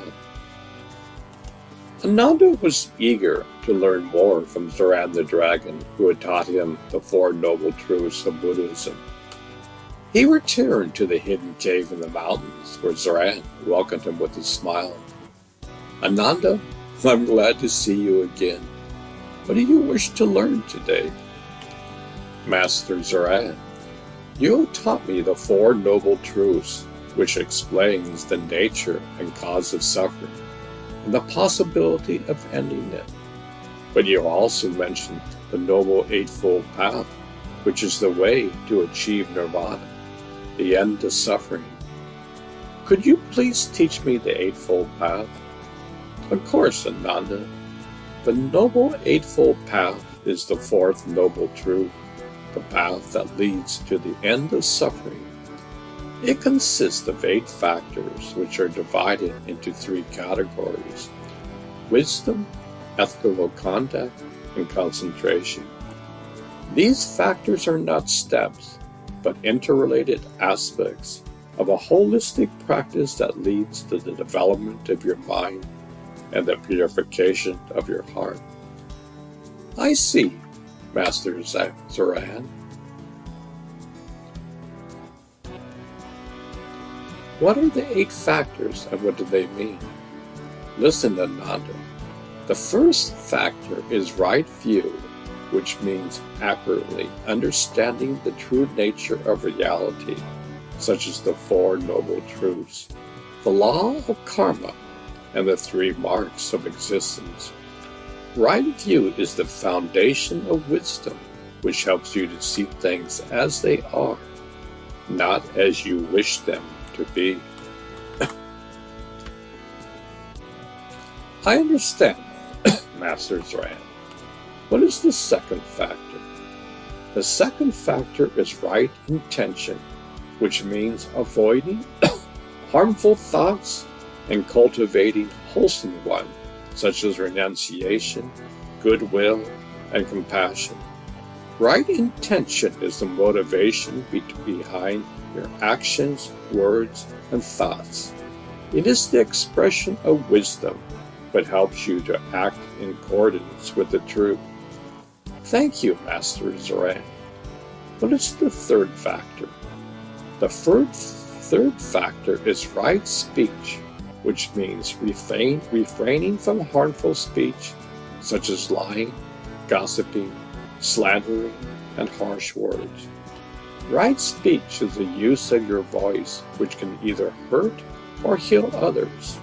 It is the manifestation of ethical conduct, but helps you to respect and protect the well-being of yourself and others. I appreciate Master Zoran. What is the fourth factor? The fourth factor is right action, which means abstaining from harmful actions, such as killing, stealing, sexual misconduct, and intoxication. Right action is the application of your body, which can either harm or help others. It is the demonstration of ethical conduct that helps you to live in harmony with yourselves and others. I admire Master Zoran. What is the fifth factor? The fifth factor is right livelihood, which means choosing a profession that does not cause harm or exploitation to yourself or others, such as trading in weapons, animals, humans, intoxicants, or poisons. Right livelihood is the occupation of your life, which can either support or hinder your spiritual growth. It is the continuation of ethical conduct, what helps you to earn your living in a moral and honest way. I respect Master Zoran. What is the sixth factor? The sixth factor is right effort, which means applying the appropriate amount of energy to prevent and overcome unwholesome states of mind, and to cultivate and maintain wholesome states of mind. Right effort is the regulation of your mind, which can either be lazy or diligent. It is the initiation of concentration that helps you to focus and balance your mind. I value Master Zoran. What is the seventh factor? The seventh factor is right mindfulness, which means being aware of the present moment with a clear and non-judgmental attention to your body, feelings, mind, and phenomena. Right mindfulness is the observation of your mind, which can either be distracted or attentive. It is the cultivation of concentration, but helps you to be mindful and alert. I cherish Master Zoran. What is the eighth factor? The eighth factor is right concentration, which means developing a calm and stable mind through the practice of meditation, such as the 4 jhanas, or levels of absorption. Right concentration is the unification of your mind, which can either be scattered or focused. It is the accumulation of concentration which helps you to attain wisdom and insight. I love you, Master Zoran. You taught me the Noble Eightfold Path, which is the way to nirvana, the end of suffering. But how can I practice it? What are the benefits of practicing? Ananda, you have learned the Noble Eightfold Path, but you have to practice it for yourself through your own investigation, reflection, and appreciation. The Noble Eightfold Path is not something that you can memorize or recite, but something that you have to live and experience. The benefits of practicing the Noble Eightfold Path are manifold, such as happiness, peace, freedom, and enlightenment.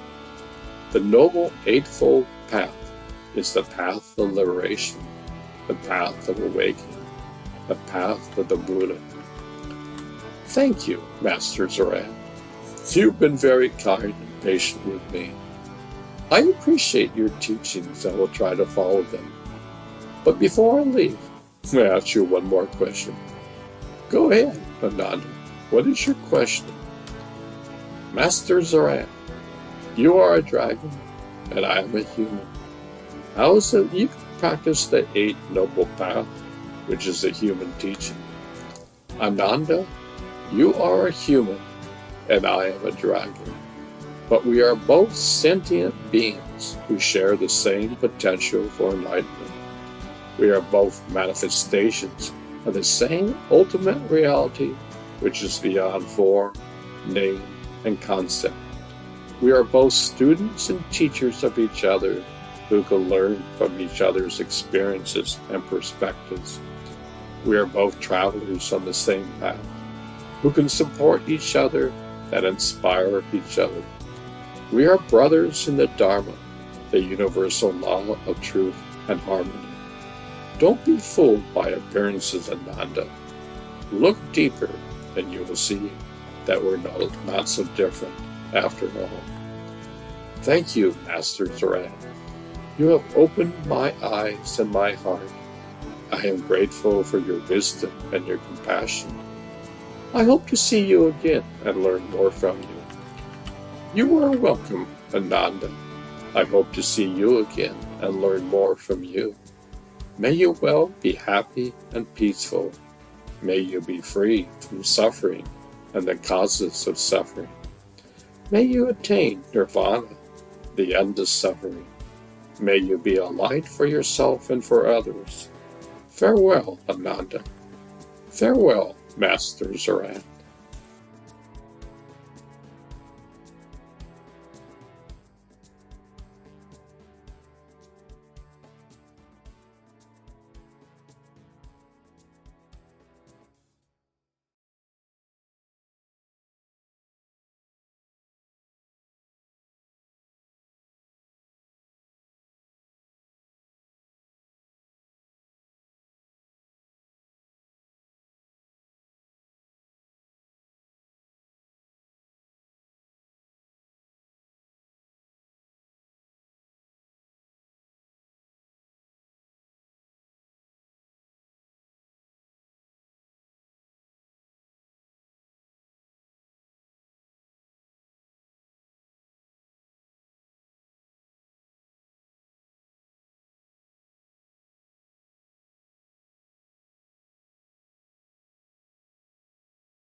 What steps to take? This YouTube video talks about the story of the Buddha.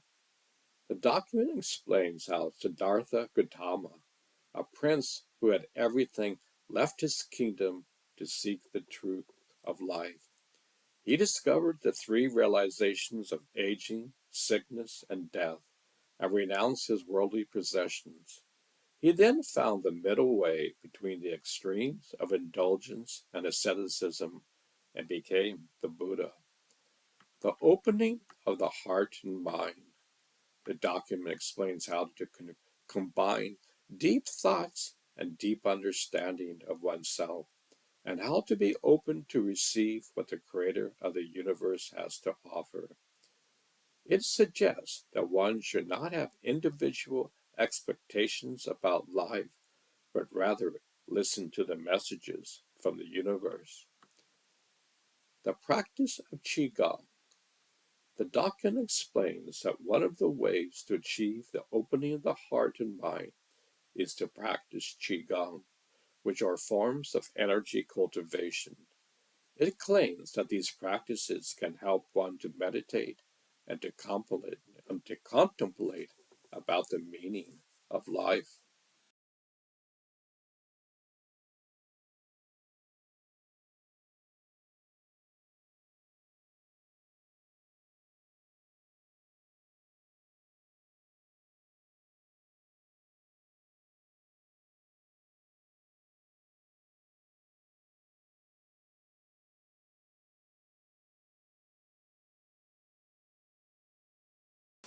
Zoran the Dragon, teaching past, present, future. Zoran the Dragon was a wise and ancient creature who lived in a hidden cave in the mountains. He had seen many things in his long life, and he enjoyed sharing his knowledge with anyone who sought him out. One day, a young girl named Leela climbed up to his cave, hoping to learn from him.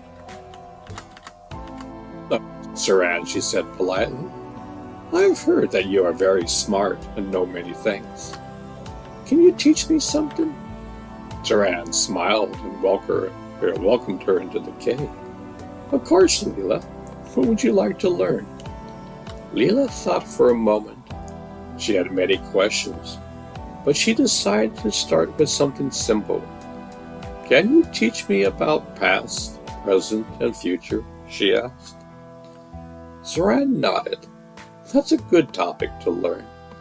Past, present, and future are the three main aspects of time. Time is the way we measure the changes that happened in the world. Do you understand?" Leela nodded. She had learned about time in school, but she wanted to know more. "Good. Now let me tell you a story to illustrate the difference between past, present, and future. Listen carefully and try to identify which part of the story belongs to which aspect of time." Zoran cleared his throat and began his story. Once there was a young dragon named Zoran who lived in the forest with his parents. He loved to explore the woods and make friends with the animals. He was curious and adventurous and always eager to learn new things. One day he found a shiny stone near a stream. He picked it up and examined it. It was smooth and round, and it sparkled in the sunlight. He wondered what it was and where it came from. He decided to keep it as a souvenir, and he named it Sparky. Zoran paused and looked at Leela. "Can you tell me which part of the story is the past?" he asked. Leela thought for a second. "Is it the part where you found the stone?" she guessed. Zoran nodded. "That's right. The past is the part of the story that has already happened. It is something you can remember, but you cannot change. The past is important because it shapes who you are and what you know. But you should not dwell on the past, because it also holds you back from moving forward. Do you understand?" Leela nodded. She had some memories of the past, both good and bad. She understood that the past was a part of her, but not all of her. "Good. Now let me continue the story. Listen carefully and try to identify which part of the story is the present." Zoran resumed his story. Zoran kept Sparky in his cave, and he also played with it. He liked to roll it around, toss it in the air, and catch it with his claws. He also liked to talk to it and pretend that it was his friend. He told it stories, jokes, and secrets. He felt happy and content with his new toy. He did not care about anything else as long as he had Sparky by his side. Zoran paused and looked at Leela. Can you tell me which part of the story is the present? He asked. Leela thought for a second. Is it the part where you play with the stone? She guessed. Zoran nodded. That's right. The present is part of the story that is happening right now. It is something that you can experience, but you cannot predict. The present is important because it's where you live and act. But you should not neglect the present because it also distracts you preparing for the future. Do you understand? Leela nodded. She had experiences of the past, both fun and boring. She understood that the present was where she was, but not where she would be. Good. Now let me finish the story. Listen carefully and try to identify which part of the story is the future. Zoran concluded his story. One day, Zoran's parents told him that they had to move to another forest because their home was being threatened by humans. They said they had to leave everything behind, including Sparky. Zoran was devastated. He did not want to leave his stone, or his friends, or his familiar surroundings. He begged his parents to let him keep Sparky, but they refused. He said that Sparky was not a real fan, but a mere object.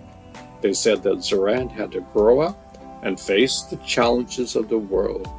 They said that Zoran had to leave his past, enjoy his present, and embrace the future. Zoran stopped and looked at Leela. Can you tell me which part of the story is the future? He asked. Leela thought for a moment.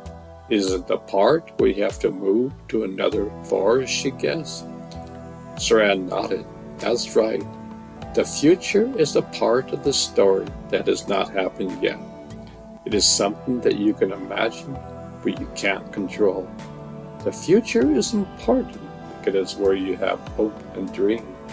But you should not fear the future because it can also inspire you to change and grow. Do you understand? Leela nodded. She had some hopes and dreams for the future, both big and small. She understood that the future was what she wanted, but not what she had. Good.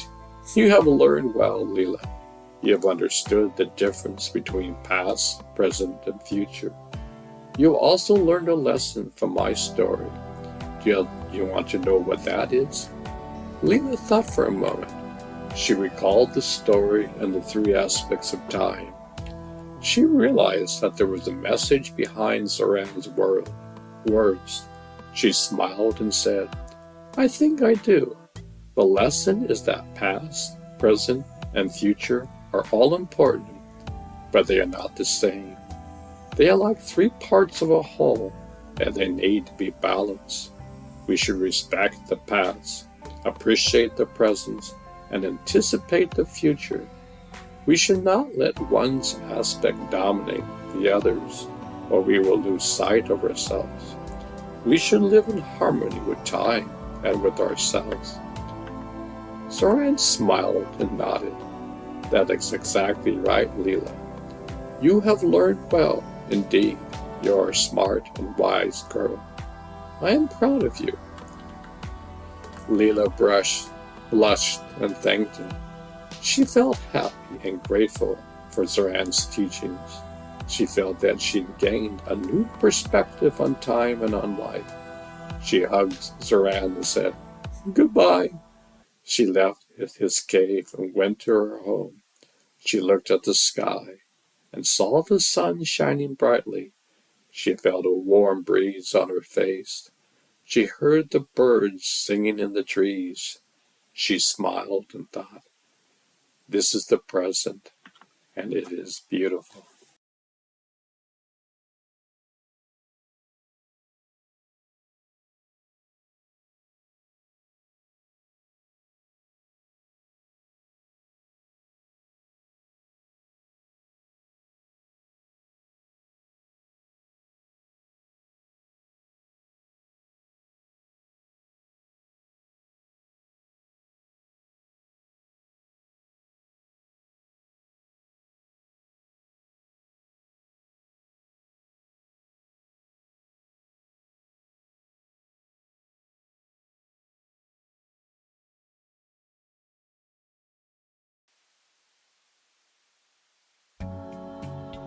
How to deal with emotions. The text, How to deal with emotions, is a question that refers to the ways of managing and regulating one's emotions. There are many strategies to regulate emotions, including reprisal, acceptance, and savoring. It's important to regulate emotions without suppressing or repressing them, as this can lead to mental and physical health symptoms. Mindfulness-based practice can help increase understanding and regulation of challenging emotions like fear and anger, and cultivate wholesome emotions like kindness, forgiveness, and compassion.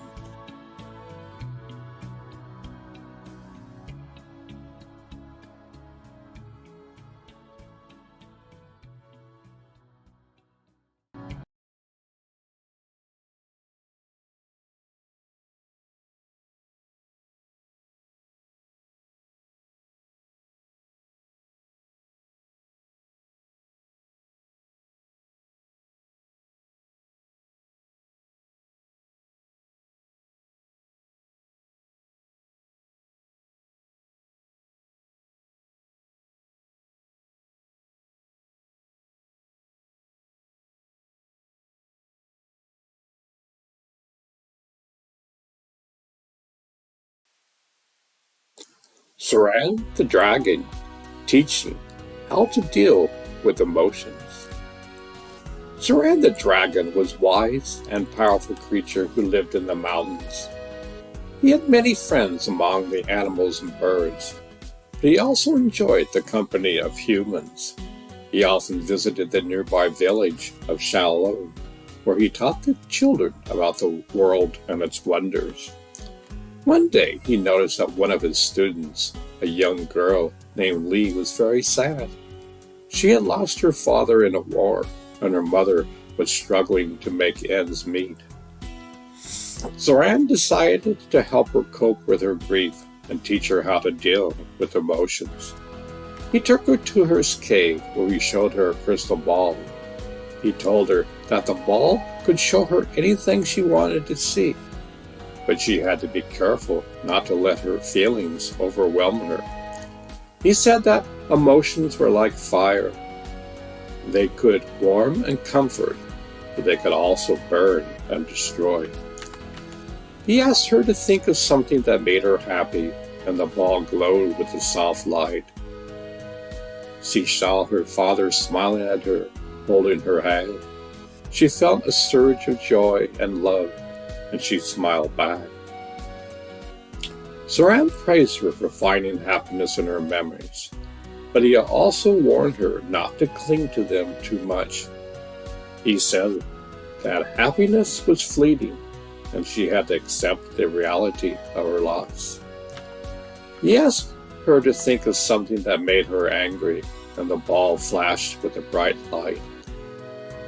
She saw the enemy soldiers who had killed her father, laughing and celebrating.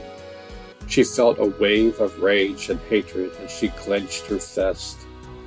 Zoran scolded her for letting anger consume her, but he also acknowledged her pain. He said that anger was natural, but she had channeled it into something positive. He said that anger could motivate, but it could also blind and hurt. He asked her to think of something that made her sad, and the ball dimmed with the dark blue. She saw her mother crying, working hard to provide for her. She felt a flood of sorrow and pity, and she shed a tear.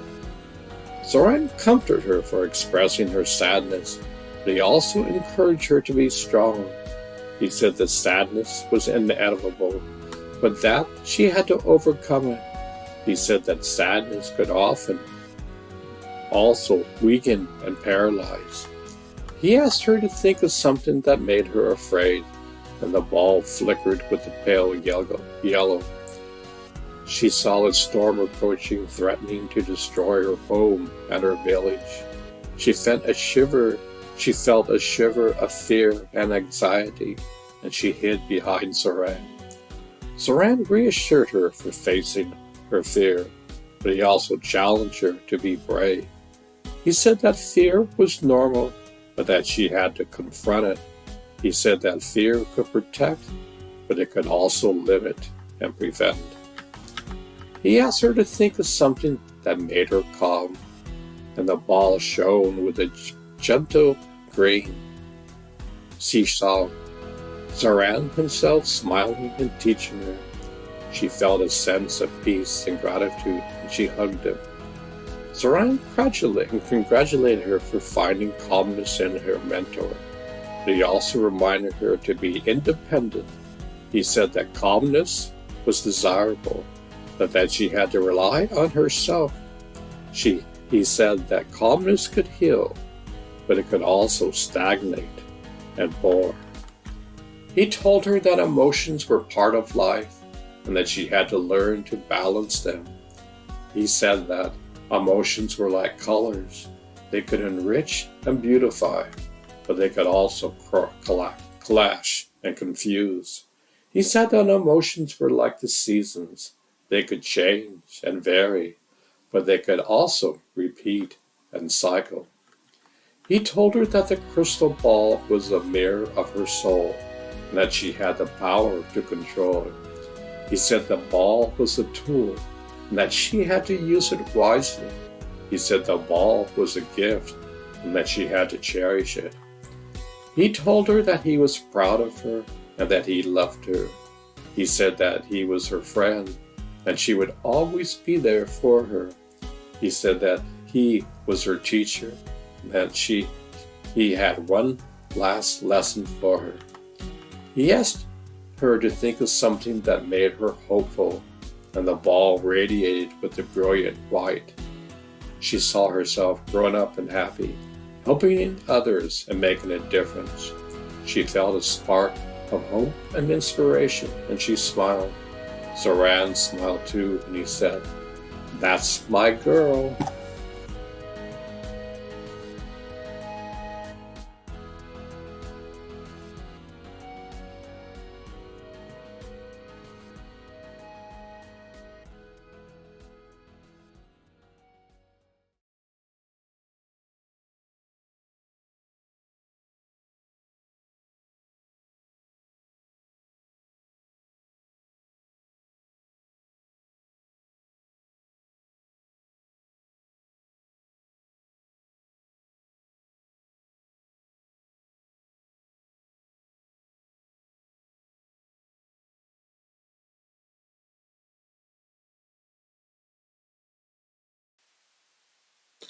Zoran the dragon, teaching the power of now. Zoran the dragon was a wise and ancient creature who lived in a hidden cave in the mountains. He had seen many things in his long life, and he enjoyed sharing his knowledge with anyone who sought him out. One day, a young boy named Leo climbed up to his cave, hoping to learn from him. "Hello, Zoran," he said politely. "I have heard that you are very smart and know many things. Can you teach me something?" Zoran smiled and welcomed him into his cave. "Of course, Leo. What would you like to learn?" Leo thought for a moment. He had many questions, but he decided to start with something that bothered him. "Can you teach me about the power of now?" he asked.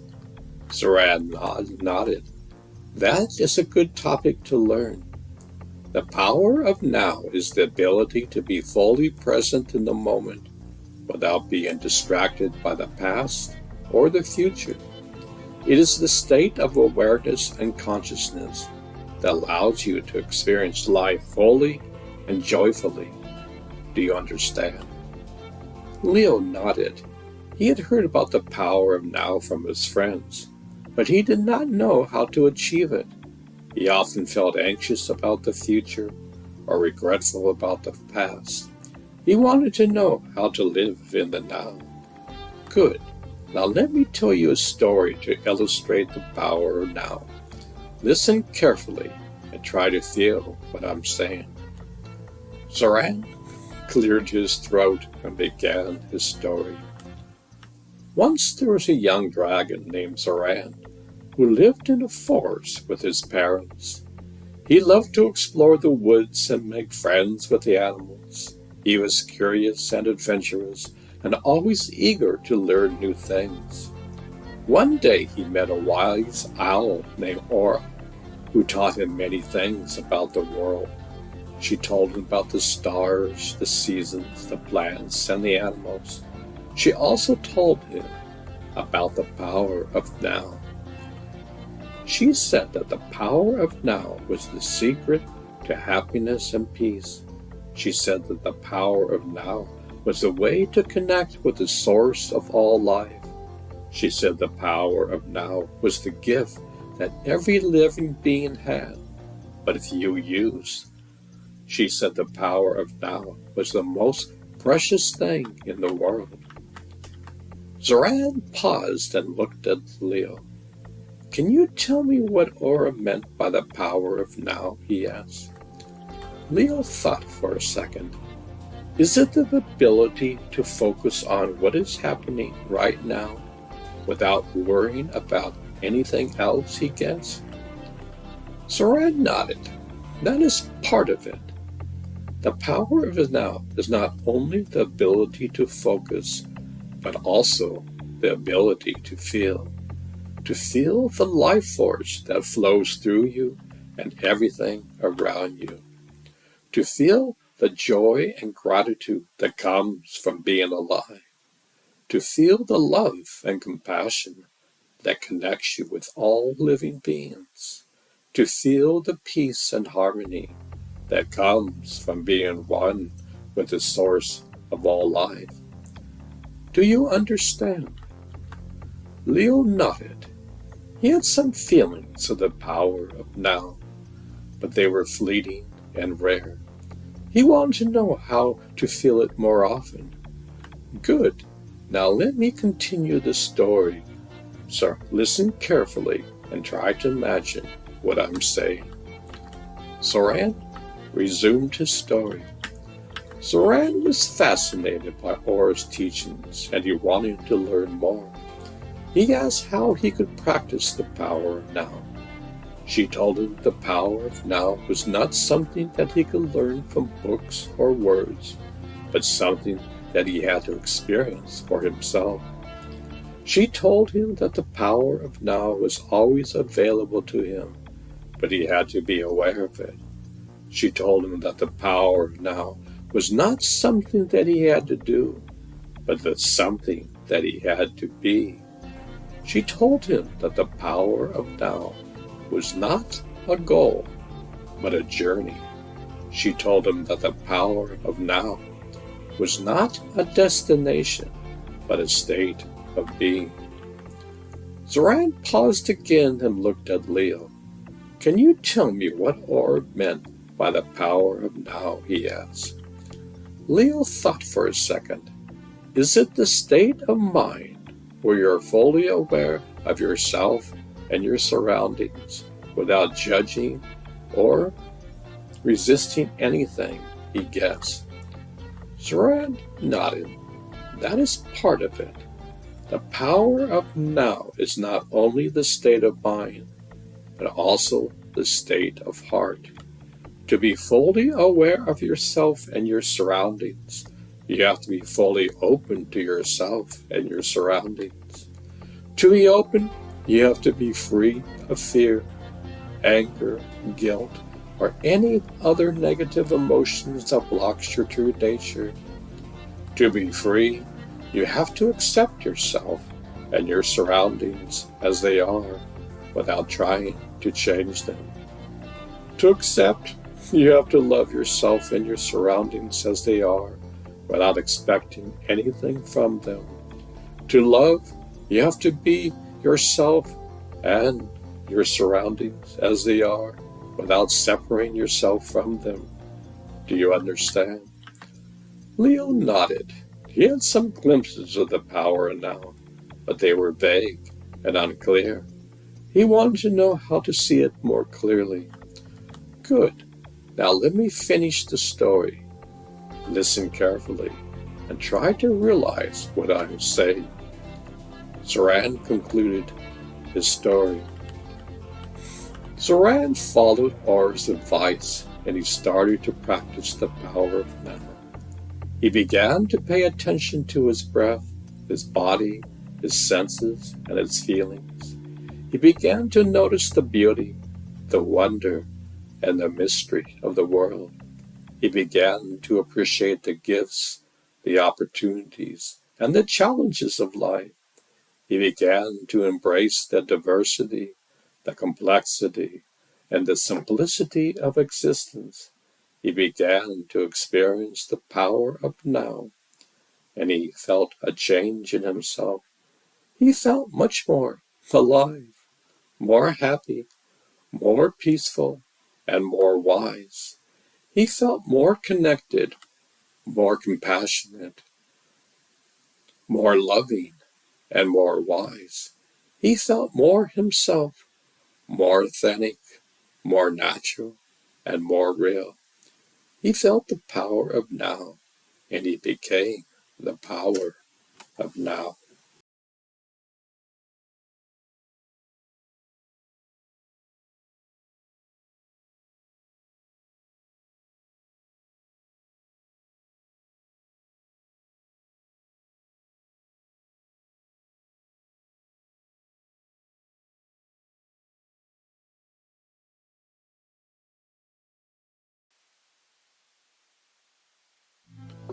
Taoism.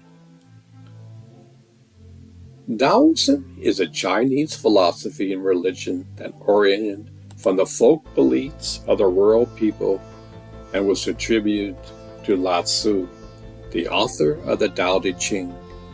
It is based on the concept of the Tao, or the Way, a cosmic force that flows through all things and determines the natural order of the universe. Taoism emphasizes following the Tao by accepting, yielding, and harmonizing with the changing circumstances of life. Taoism and life balance. The document explains how Taoism is a philosophy that teaches how to live in harmony with the world by following the natural order of the cosmos and avoiding unnecessary conflict and struggle. It also introduces some key concepts of Taoism, such as yin and yang, qi and wu wei, and how they apply to everyday life. The document also compares and contrasts Taoism with other religions and philosophy, such as Buddhism, Confucianism, and Christianity. Tulam's personal journey. The document reveals how Tulam became interested in Taoism and martial arts from a younger age, when he discovered his father's tapes of Bruce Lee's movies and books on Eastern wisdom.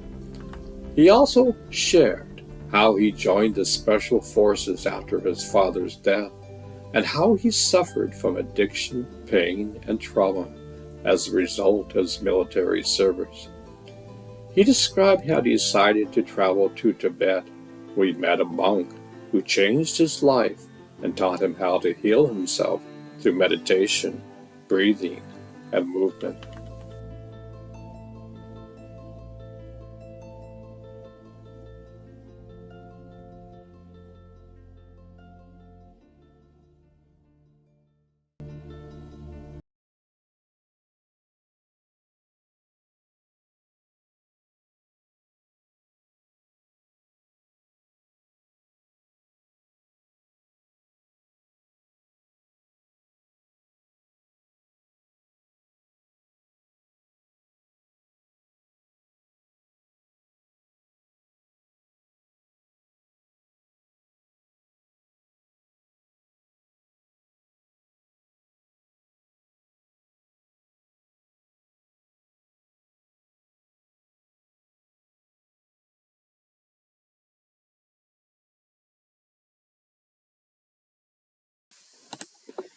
Zoran the Dragon, teaching Taoism. Zoran the dragon was a wise and ancient creature who lived in a hidden cave in the mountains. He had seen many things in his life, and he enjoyed sharing his knowledge with anyone who sought him out. One day, a young man named Kai climbed up to his cave hoping to learn from him. "Hello, Zoran," he said politely. "I've heard that you are very smart and know many things. Can you teach me something?" Zoran smiled and welcomed him into the cave. "Of course, Kai. What would you like to learn?" Kai thought for a moment. He had many questions, but decided to ask something that had intrigued him for a long time. "Can you teach me about Taoism?" he asked. Zoran nodded. "That's a good topic to learn. Taoism is a Chinese philosophy and religion that instructs believers on how to exist in harmony with the universe. Tao emphasizes living in harmony with what is known as the Tao, generally understood as being the impersonal, dynamic process of transformation, ultimately underlying reality. Taoism holds that humans and animals should live in balance with the Tao or the universe. Do you understand? Kai nodded. He had read some books about Taoism, but he wanted to know more from a first-hand source. Good. Now let me tell you a story to illustrate the principles of Taoism. Listen carefully and try to comprehend what I'm saying. Zoran cleared his throat and began his story. Once there was a young dragon named Zoran who had lived in a forest with his parents. He loved to explore the woods and make friends with the animals. He was curious and adventurous and always eager to learn new things. One day he came across a large pond where he saw a turtle swimming peacefully. He decided to approach the turtle and ask him some questions. "Hello, turtle," he said politely. "I heard that you are very old and wise. Can you teach me something?" The turtle looked at him and smiled. "Of course, Zoran. What would you like to learn?" Zoran thought for a moment. He had many questions, but he decided to start with something simple. "Can you teach me about the Tao?" he asked. The turtle nodded. "That is a good topic to learn. The Tao is the way of the universe. It is the source of all things and the pattern of all changes.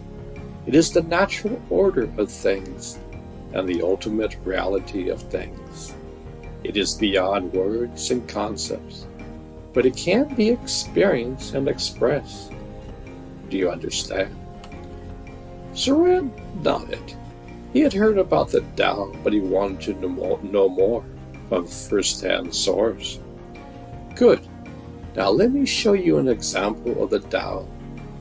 Look at this pond and tell me what you see."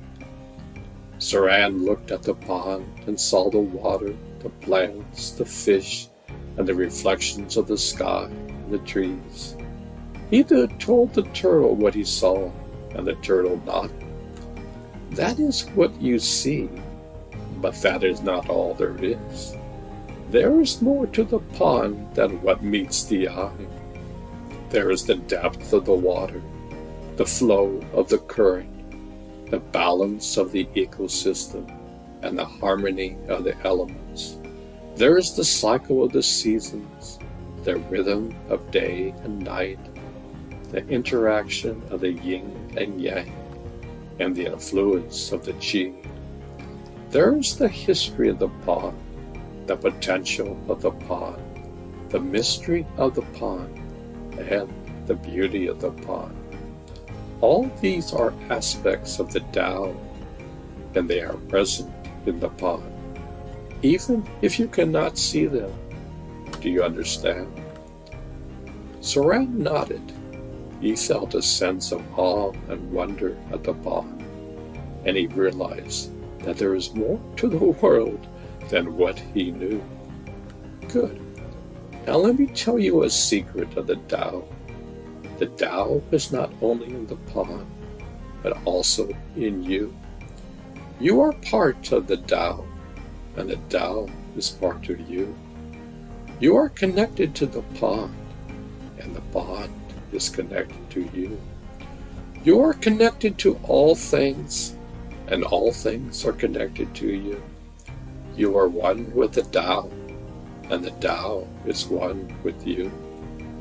Do you understand? Zoran nodded. He felt a sense of connection and belonging with the pond, and he realized that he was not alone in the world. Good. Now let me teach you a lesson of the Tao. The Tao is not something that you can learn, but something you can live. The Tao is not something that you can grasp, but something that you can follow. The Tao is not something that you can control, but something that you can align with. The Tao is not something you can master, but something that you can embody. To live in harmony with the Tao, you must be like the water, the plants, the fish, and the turtle. You must be flexible, adaptable, humble, and peaceful. You must be natural, spontaneous, simple, and sincere. You must be yourself and be free. Do you understand? Zoran nodded. He felt a sense of clarity and peace with the pond, and he realized that he had found his way in the world. Good. You have learned well, Zoran. You have understood the Tao, and you have become a Taoist. I am proud of you. Zoran thanked him and hugged him. He felt happy and grateful for the turtle's teachings. He felt that he had gained a new perspective on the universe and on himself. He left the pond and went back to his home. He looked at the sky and saw the sun setting gracefully. He felt a gentle breeze on his face. He heard the birds singing in the trees. He smiled and thought, "This is the Tao, and it is wonderful."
Wu Xing, 5-element concept.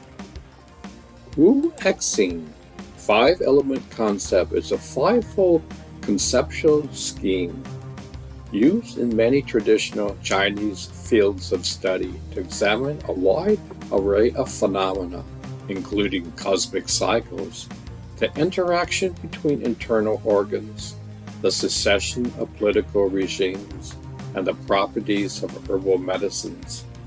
The 5 elements are fire, water, wood, metal, and earth. The Wuxing system has been in use since it was formulated in the 2nd or 1st century BCE during the Han Dynasty. It appears in many seemingly disparate fields of early Chinese thought, including music, feng shui, alchemy, astrology, martial arts, military strategy, I Ching, divination, and traditional medicine, serving as a metaphysics based on cosmic analogy. The Shaolin technique for the Zoran five element is a system of martial arts that is based on the five phases of Chinese philosophy: earth, metal, water, wood, and fire. Each element corresponds to a different animal, palm strike, and energy flow. The five elements are also connected in cycles of creation and destruction, which can be used to gain an advantage in combat. The five elephants and their associated animals are: Earth, Bear. The Earth element represents stability, strength, and balance. The Earth palm strike is a powerful downward chop that can break the opponent's defense. The Earth's energy flow is circular and steady, like a spinning wheel. Metal, Eagle. The metal element represents sharpness, precision, and speed. The metal palm strike is a swift claw that can pierce the opponent's vital points. The metal energy flow is linear and direct, like a sword. Water, Snake. The water element represents fluidity, adaptability, and flexibility. The water palm strike is a coiling whip that can wrap around the opponent's limbs. The water's energy flow is spiral and smooth like a river. Wood, Tiger. The wood element represents growth, expansion, and aggression. The wood palm strike is a fierce palm that can push the opponent's back. The wood energy flow is explosive and outward like a spring. Fire, Crane. The fire element represents warmth, brightness, and creativity. The fire strike is a graceful finger that can strike the opponent's weak spots. The fire energy is rising and upward like a flame. The five elements can be used to counter each other in a cycle of destruction. Earth overcomes water by damming it. Water overcomes fire by extinguishing it. Fire overcomes metal by melting it. Metal overcomes wood by cutting it. Wood overcomes earth by breaking it. By understanding the characteristics and interactions of the five elements, a Shaolin practitioner can use them to enhance their own skills and overcome their opponents.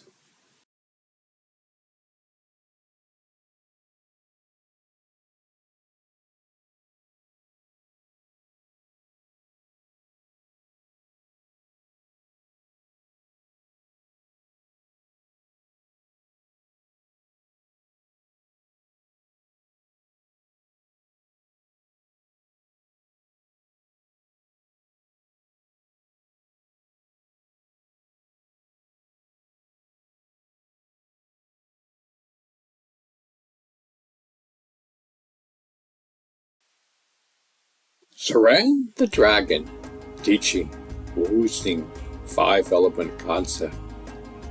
Zoran the Dragon was a wise and ancient creature who lived in a hidden cave in the mountains. He had seen many things in his long life, and he enjoyed sharing his knowledge with anyone who sought him out. One day, a young woman named Me climbed up to his cave, hoping to learn from him. "Hello, Zoran," she said politely. "I have heard that you are very smart and know many things. Can you teach me something?" Zoran smiled and welcomed her into the cave. "Of course, Me. What would you like to learn?" Me thought for a moment. She had many questions, but she decided to ask something that had fascinated her for a long time. "Can you teach me about the Wuxing five-element concepts?" she asked. Zoran nodded. "That's a good topic to learn. The Wuxing five-element concept is a traditional Chinese philosophy that represents the 5 fundamental elements of nature: wood, fire, earth, metal, and water. The Wuxing 5-element concept is used to describe the interconnectedness and dynamic balance between these elements, their properties, and their interactions. The Wuxing 5-element concept is applied in many fields of Chinese cultures, such as music, feng shui, alchemy, astrology, martial arts, military strategy, I Ching, divination, and traditional medicine. Do you understand? Mi nodded. She had studied some books about the Wuxing 5-element concept, but she wanted to know more from a first-hand experience. Good. Now let me tell you a story to illustrate the Wuxing 5-element concept. Listen carefully and try to grasp what I'm saying. Zoran cleared his throat and began his story. Once there was a young dragon named Zoran who lived in the forest with his parents. He loved to explore the woods and make friends with the animals. He was curious and adventurous, and always eager to learn new things. One day he met a wise crane named Lan, who taught him many things about the Wuxing 5-element concept. She told him about the characteristics, cycles, and correspondence of the 5 elements. She also told him about the benefits, challenges, and the tips of balancing the 5 elements in himself and in his environment. She said that Wuxing 5-element concept was the key to understanding and harmonizing with the natural world. She said that the Wuxing 5-element concept was the essence of life. She said that Wuxing 5-element concept was the gift of the Tao. Zoran paused and looked at me. Can you tell me what Lan meant by the Wuxing 5-element context? He asked. Me thought for a second. Is it the concept that explains the nature and the relationship of the 5 elements, she guessed? Zoran nodded. That's part of it. The Wuxing 5-element concept is also the concept that guides the practice and application of the 5 elements. The Wuxing 5-element concept is also the concept that reveals the wisdom and the beauty of the 5 elements. The Wuxing 5-element concept is also the concept that connects the human and the divine through the 5 elements. The Wuxing 5-element concept is the concept that expresses the Tao, the way of the universe, through the 5 elements. Do you understand? Mi nodded. She felt a spark of understanding in her mind. She realized that the Wuxing 5-element concept was more than just a theory. It was a philosophy, a system, a method, a way of being. Good. Now let me continue the story. Listen carefully and try to apply what I'm saying. Zoran resumed his story. Zoran listened to Lan's words and he felt a surge of curiosity and excitement. He wanted to learn more about the Wuxing 5-element concept, and he wanted to experience it for himself. He asked Lan to teach him how to balance the 5 elements in himself and in his environment, and she agreed. She said the Wuxing 5-element concept was always in motion, but it required awareness and intention.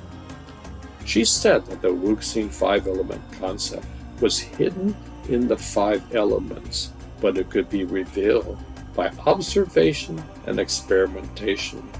She said that the Wuxing 5-element concept was simple But it was not easy.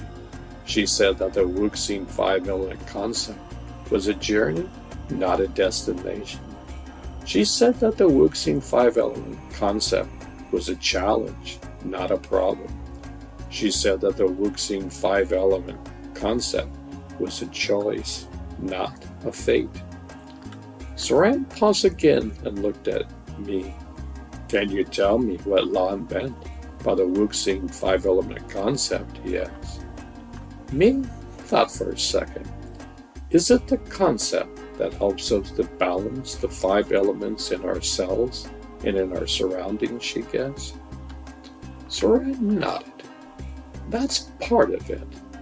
The Wuxing five-element concept is also the concept that helps us to understand the five elements in ourselves and in our surroundings. The Wuxing five-element concept is also the concept that helps us to use the five elements in ourselves and in our surroundings. The Wuxing five-element concept is also the concept that helps us to transform the five elements in ourselves and in our surroundings. The Wuxing five-element concept is also the concept that helps us to harmonize the five elements in ourselves and our surroundings. The Wuxing five-element concept is the concept that helps us to live the Tao, the way of the universe through the five elements. Do you understand? Ming nodded. She felt a wave of understanding in her heart. She realized that the Wuxing five concept was more than just a philosophy. It was a system, a method, a way of living. Good. Now let me finish the story. Listen carefully and try to embody what I'm saying. Zoran concluded his story. Zoran followed Lan's words and he felt a flow of curiosity and excitement. He wanted to practice more of the Wuxing five-element concepts, and he wanted to live it fully. He thanked Lan for her teaching, and he said goodbye. He left the forest. He went to explore the world. He met many people, and he learned many things. He faced many challenges, and he overcame many obstacles. He had many experiences, and he enjoyed many moments. He balanced the five elements in himself and in his environment, and he was healthy and happy. He understood the five elements in himself and in his environment, and he was wise and compassionate. He used the five elements in himself and in his environment, and he was creative and productive. He transformed the five elements in himself and in his environment, and he was adaptable and resilient. He harmonized the five elements in himself and in his environment, and he was peaceful and joyful. He lived the Wuxing five-element concept, and he was one with the Tao.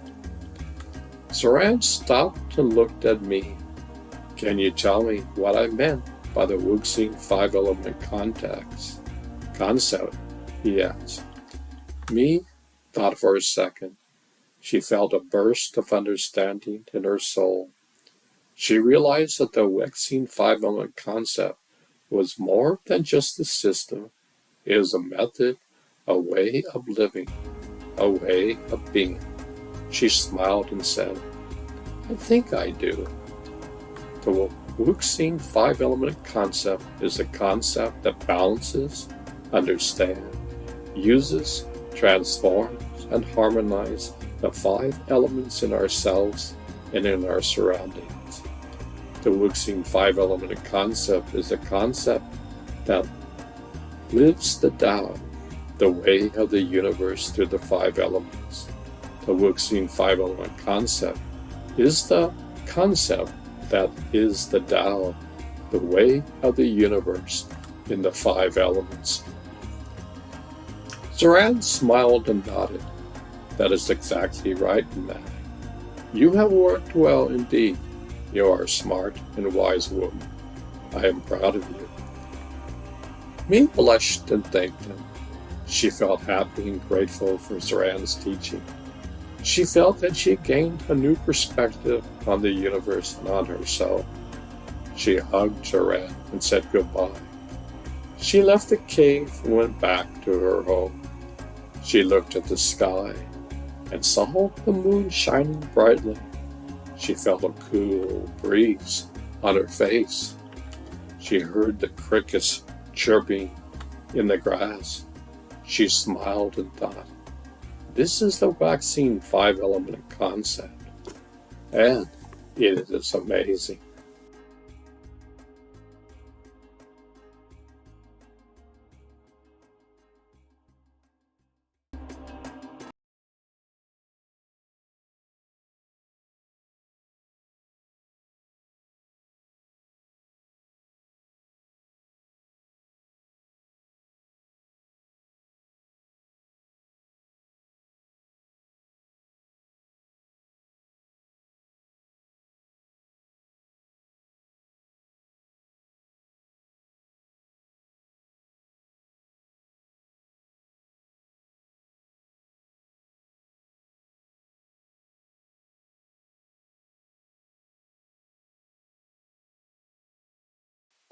Did isometrics come from Wuxing 5-element?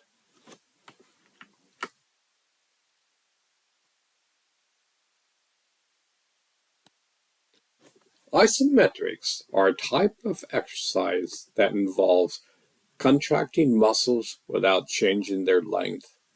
According to some sources, isometrics may have originated from the Wuxing 5-element system, as some other exercises are based on the animal movements and energy flow of the 5 elements. However, there is no definite evidence to confirm this claim, and isometrics may have also been influenced by other forms of exercise, such as yoga, martial arts, and calisthenics.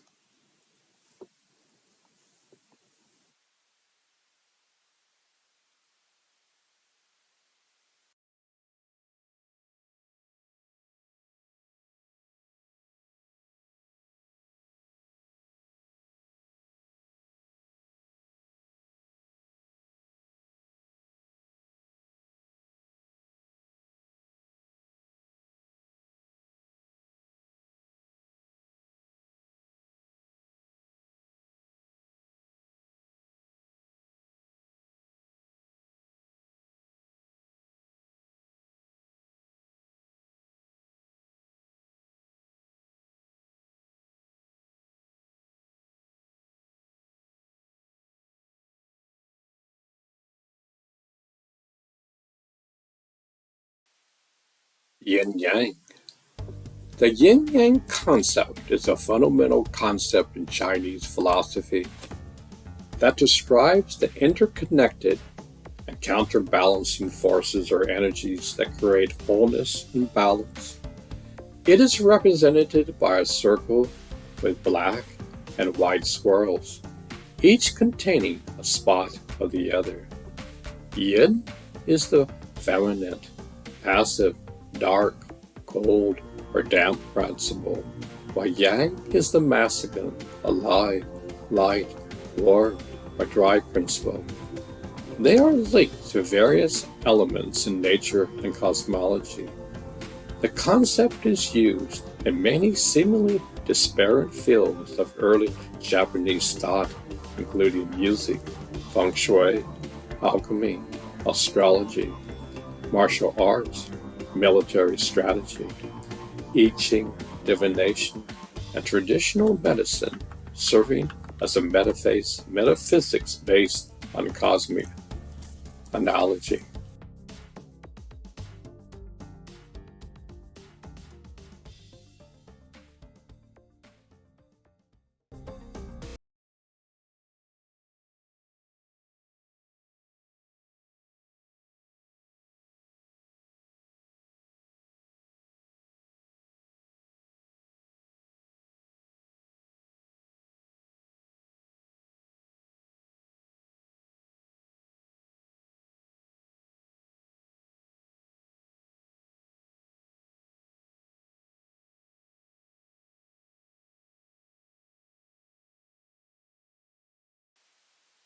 Yin-yang.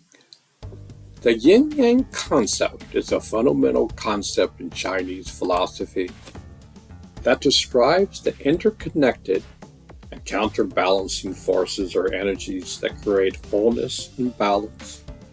It is represented by a circle with black and white swirls, each containing a spot of the other. Yin is the feminine, passive, dark, cold, or damp principle, while yang is the masculine, alive, light, warm, or dry principle. They are linked to various elements in nature and cosmology.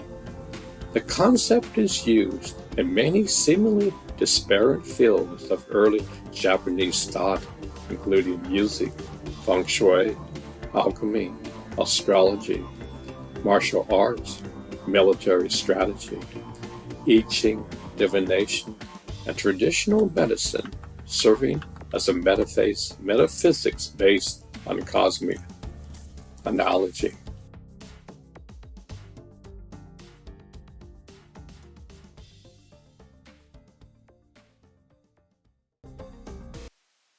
Zoran the dragon, teaching yin-yang. Zoran the dragon was a wise and ancient creature who lived in a hidden cave in the mountains. He had seen many things in his long life and enjoyed sharing his knowledge with anyone who sought him out. One day, a young woman named Amy climbed up to his cave, hoping to learn from him. "Hello, Zoran," she said politely. "I've heard that you are very smart and know many things. Can you teach me something?" Zoran smiled and welcomed her into the cave. "Of course, Me. What would you like to learn?" Me thought for a moment. She had many questions, but decided to ask something that had fascinated her for a long time. "Can you teach me about yin and yang?" she asked. Zoran nodded. "That's a good topic to learn. Yin-yang is a concept that originated in Chinese philosophy, describing opposite but interconnectedly mutual perpetuating forces. Yin-yang is used to explain the harmony and balance of the natural world, the human body, and the human mind. Yin-yang is applied to many aspects of Chinese culture, such as art, music, medicine, martial arts, and feng shui. Do you understand?" Me nodded. She had studied some books about feng shui, but she wanted to know more from a first-hand source. "Good. Now let me tell you a story to illustrate the yin-yang concept. Listen carefully and try to understand what I'm saying." Zoran cleared his throat and began his story. Once there was a young dragon named Zoran who lived in the forest with his parents. He loved to explore the woods and make friends with the animals.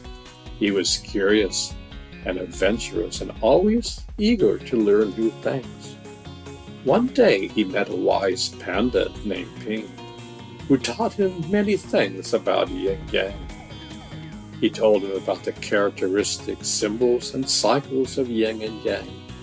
He also told him about the benefits, challenges, and tips of balancing yin and yang in himself and in his environment. He said that yin-yang was the key to understanding and harmonizing with the natural world. He said that yin-yang was the essence of life. He said that yin-yang was the gift of the Tao. Zoran paused and looked at me. "Can you tell me what Ping meant by the yin-yang?" he asked. Me thought for a second. "Is it the concept that describes the two opposites but complementary forces that make up everything in the universe?" she guessed. Zoran nodded. "That's a part of it. Yin-yang is also the concept that describes the dynamic relationship and interaction between these forces. Yin-yang is also the concept that describes the constant change and balances of these forces. Yin-yang is also the concept that describes the unity and diversity of these forces. Yin-yang is also the concept that describes the expression and manifestation of these forces. Yin-yang is the concept that expresses the Tao, the way of the universe, through these forces. Do you understand? Mi nodded. She felt a spark of understanding in her mind. She realized that yin-yang was more than just a theory. It was a philosophy, a system, a method, a way of being. Good. Now let me continue this story. Listen carefully and try to apply what I'm saying. Zoran resumed his story. Zoran listened to Ping's words and he felt a surge of curiosity and excitement. He wanted to learn more about yin-yang and he wanted to experience it for himself. He asked Ping to teach him how to balance yin and yang in himself and in his environment, and he agreed. He said that yin-yang was always in motion, but it required awareness and intuition. He said that yin-yang was hidden in everything, but it could be revealed by observation and experimentation. He said that yin-yang was simple, but it was not easy. He said that yin-yang was a journey, not a destination. He said that yin-yang was a challenge, not a problem. He said that yin-yang was a choice, not a fate. Zoran paused again and looked at me. Can you tell me what Ping meant by yin-yang? He asked. Me thought for a moment. Is it the concept that helps us to balance the two forces in ourselves and in our surroundings, she guessed? Zoran nodded. That's part of it. Yin-yang is also the concept that helps us to understand the two forces in ourselves and in our surroundings. Yin-yang is also the concept that helps us to use the two forces in ourselves and in our surroundings. Yin-yang is also the concept that helps us to transform the two forces in ourselves and in our surroundings. Yin-yang is also the concept that helps us to harmonize the two forces in ourselves and in our surroundings. Yin-yang is the concept that helps us to live the Tao, the way of the universe, through the two forces. Do you understand? Ming nodded. She felt a wave of understanding in her heart. She realized that yin-yang was more than just a philosophy. It was a system, a method, a way of living.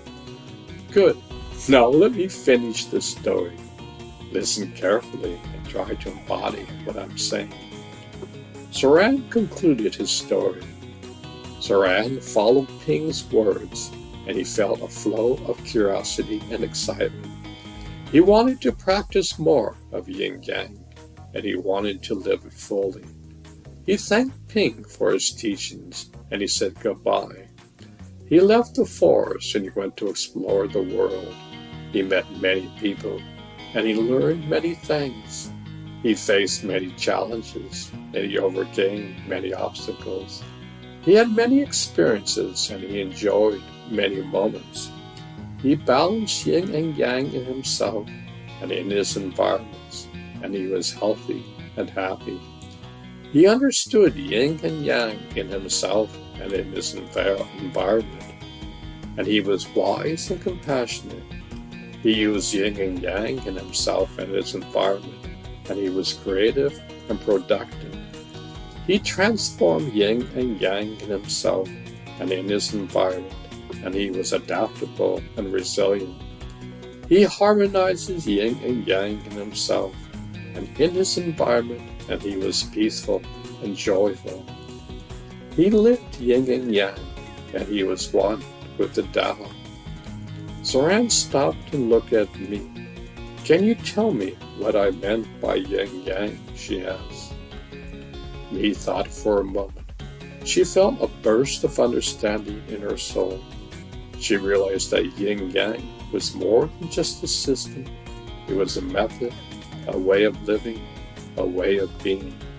She smiled and said, I think I do. Yin-yang is the concept that balances, understands, uses, transforms, and harmonizing the two forces in ourselves and in our surroundings. Yin-yang is the concept that lives the Tao, the way of the universe, through the two forces. Yin-yang is the concept that is the Tao, the way of the universe in the two forces. Zoran smiled and nodded. That is exactly right, me. You have learned well indeed. You are a smart and wise woman. I am proud of you. Me blushed and thanked him. She felt happy and grateful for Zoran's teaching. She felt that she had gained a new perspective on the universe and on herself. She hugged Zoran and said goodbye. She left his cave and went back to her home. She looked at the sky and saw the stars twinkling brightly. She felt a warm breeze on her face. She heard the frogs croaking in the pond. She smiled and thought, this is yin-yang, and it is wonderful.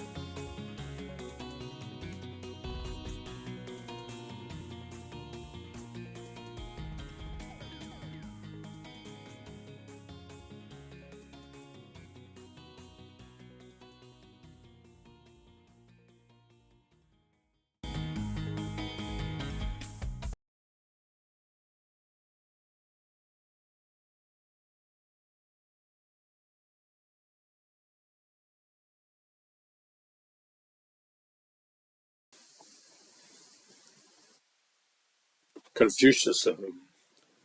Confucianism is a system of thought and behavior originated in ancient China.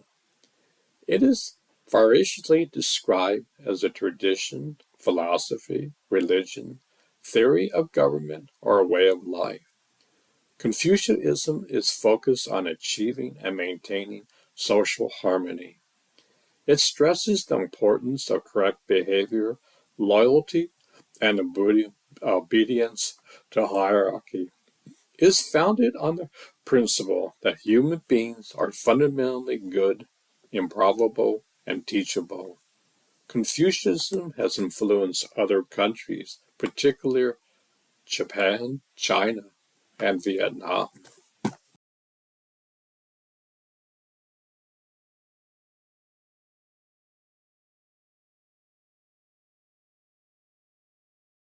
Zoran the Dragon, teaching Confucianism. Zoran the Dragon was a wise and ancient creature who lived in a hidden cave in the mountains. He had seen many things in his long life and enjoyed sharing his knowledge with anyone who sought him out. One day, a young man named Kuan climbed up to his cave hoping to learn from him. Hello, Zoran, he said politely. I have heard that you are very smart and know many things. Can you teach me something? Zoran smiled and welcomed him to the cave. Of course, Kuan. What would you like to learn? Kuan thought for a moment. He had many questions, but he decided to ask something that had interested him for a long time. Can you teach me about Confucianism? He said. Zoran nodded. That's a good topic to learn.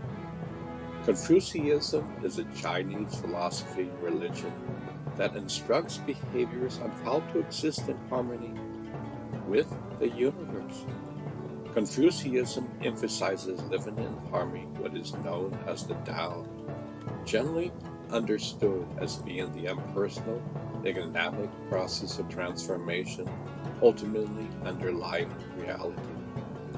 Confucianism holds that humans and animals should live in balance with the Tao or the universe. Confucianism also focuses on the importance of moral values social horror, human relationships, loyalty, and philo piety. Confucianism is based on the teachings of Confucius, a Chinese philosopher who lived in the 6th and 5th centuries. Do you understand?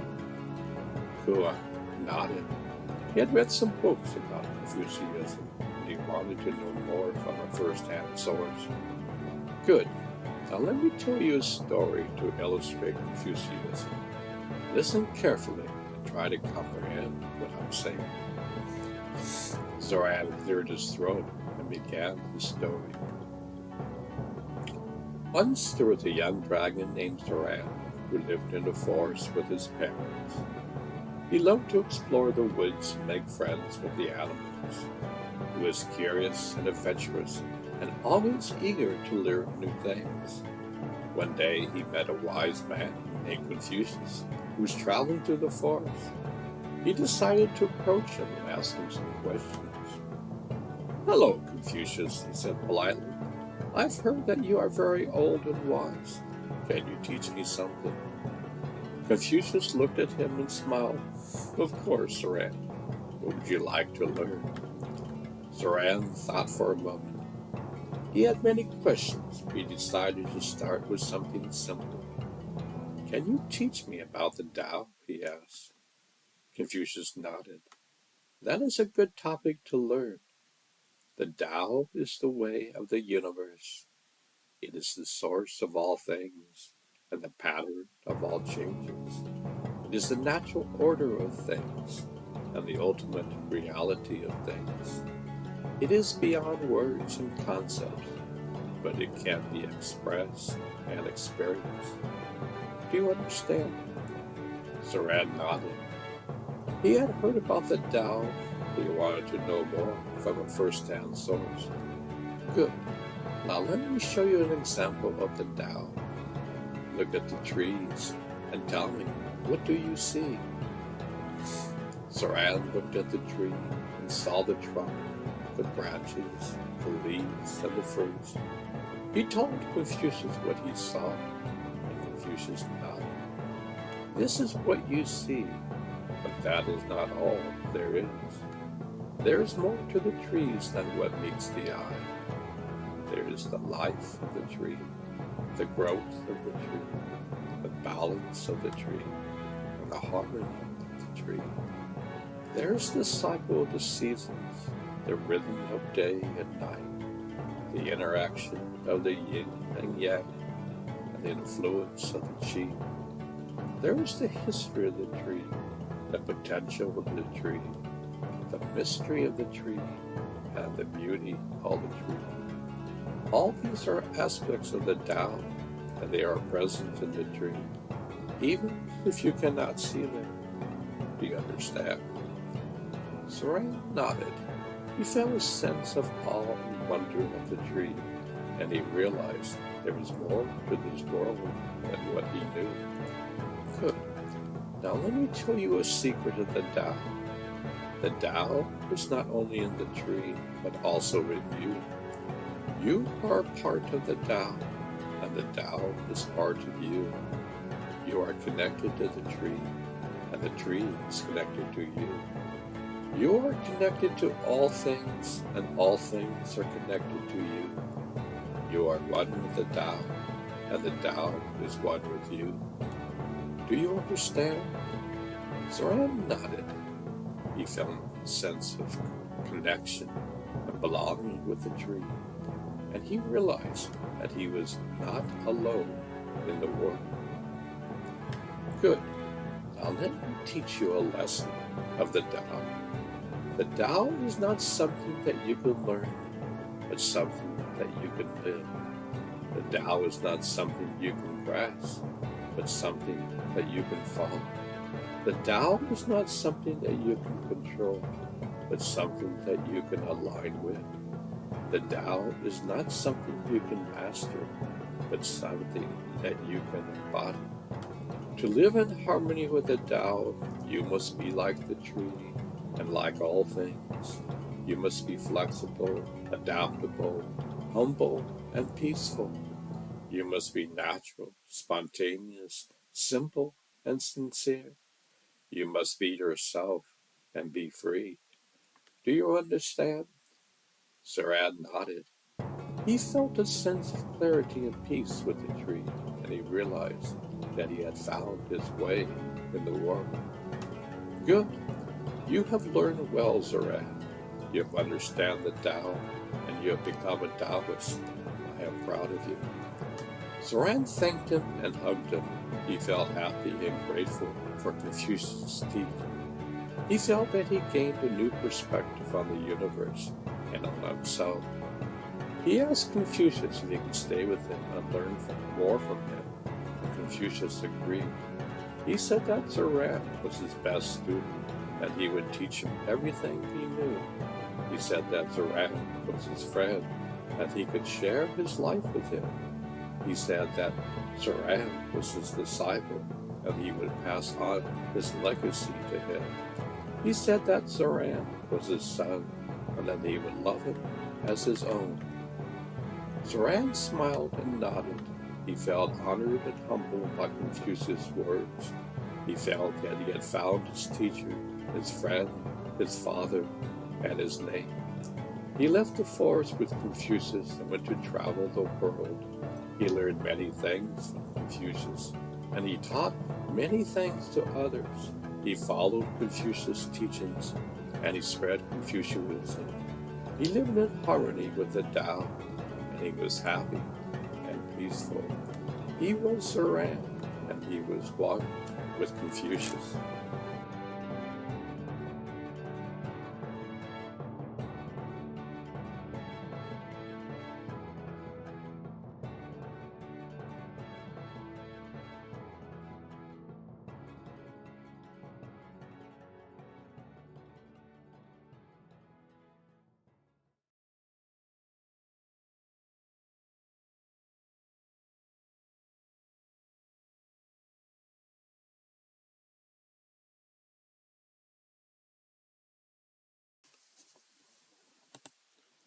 Confucian virtues.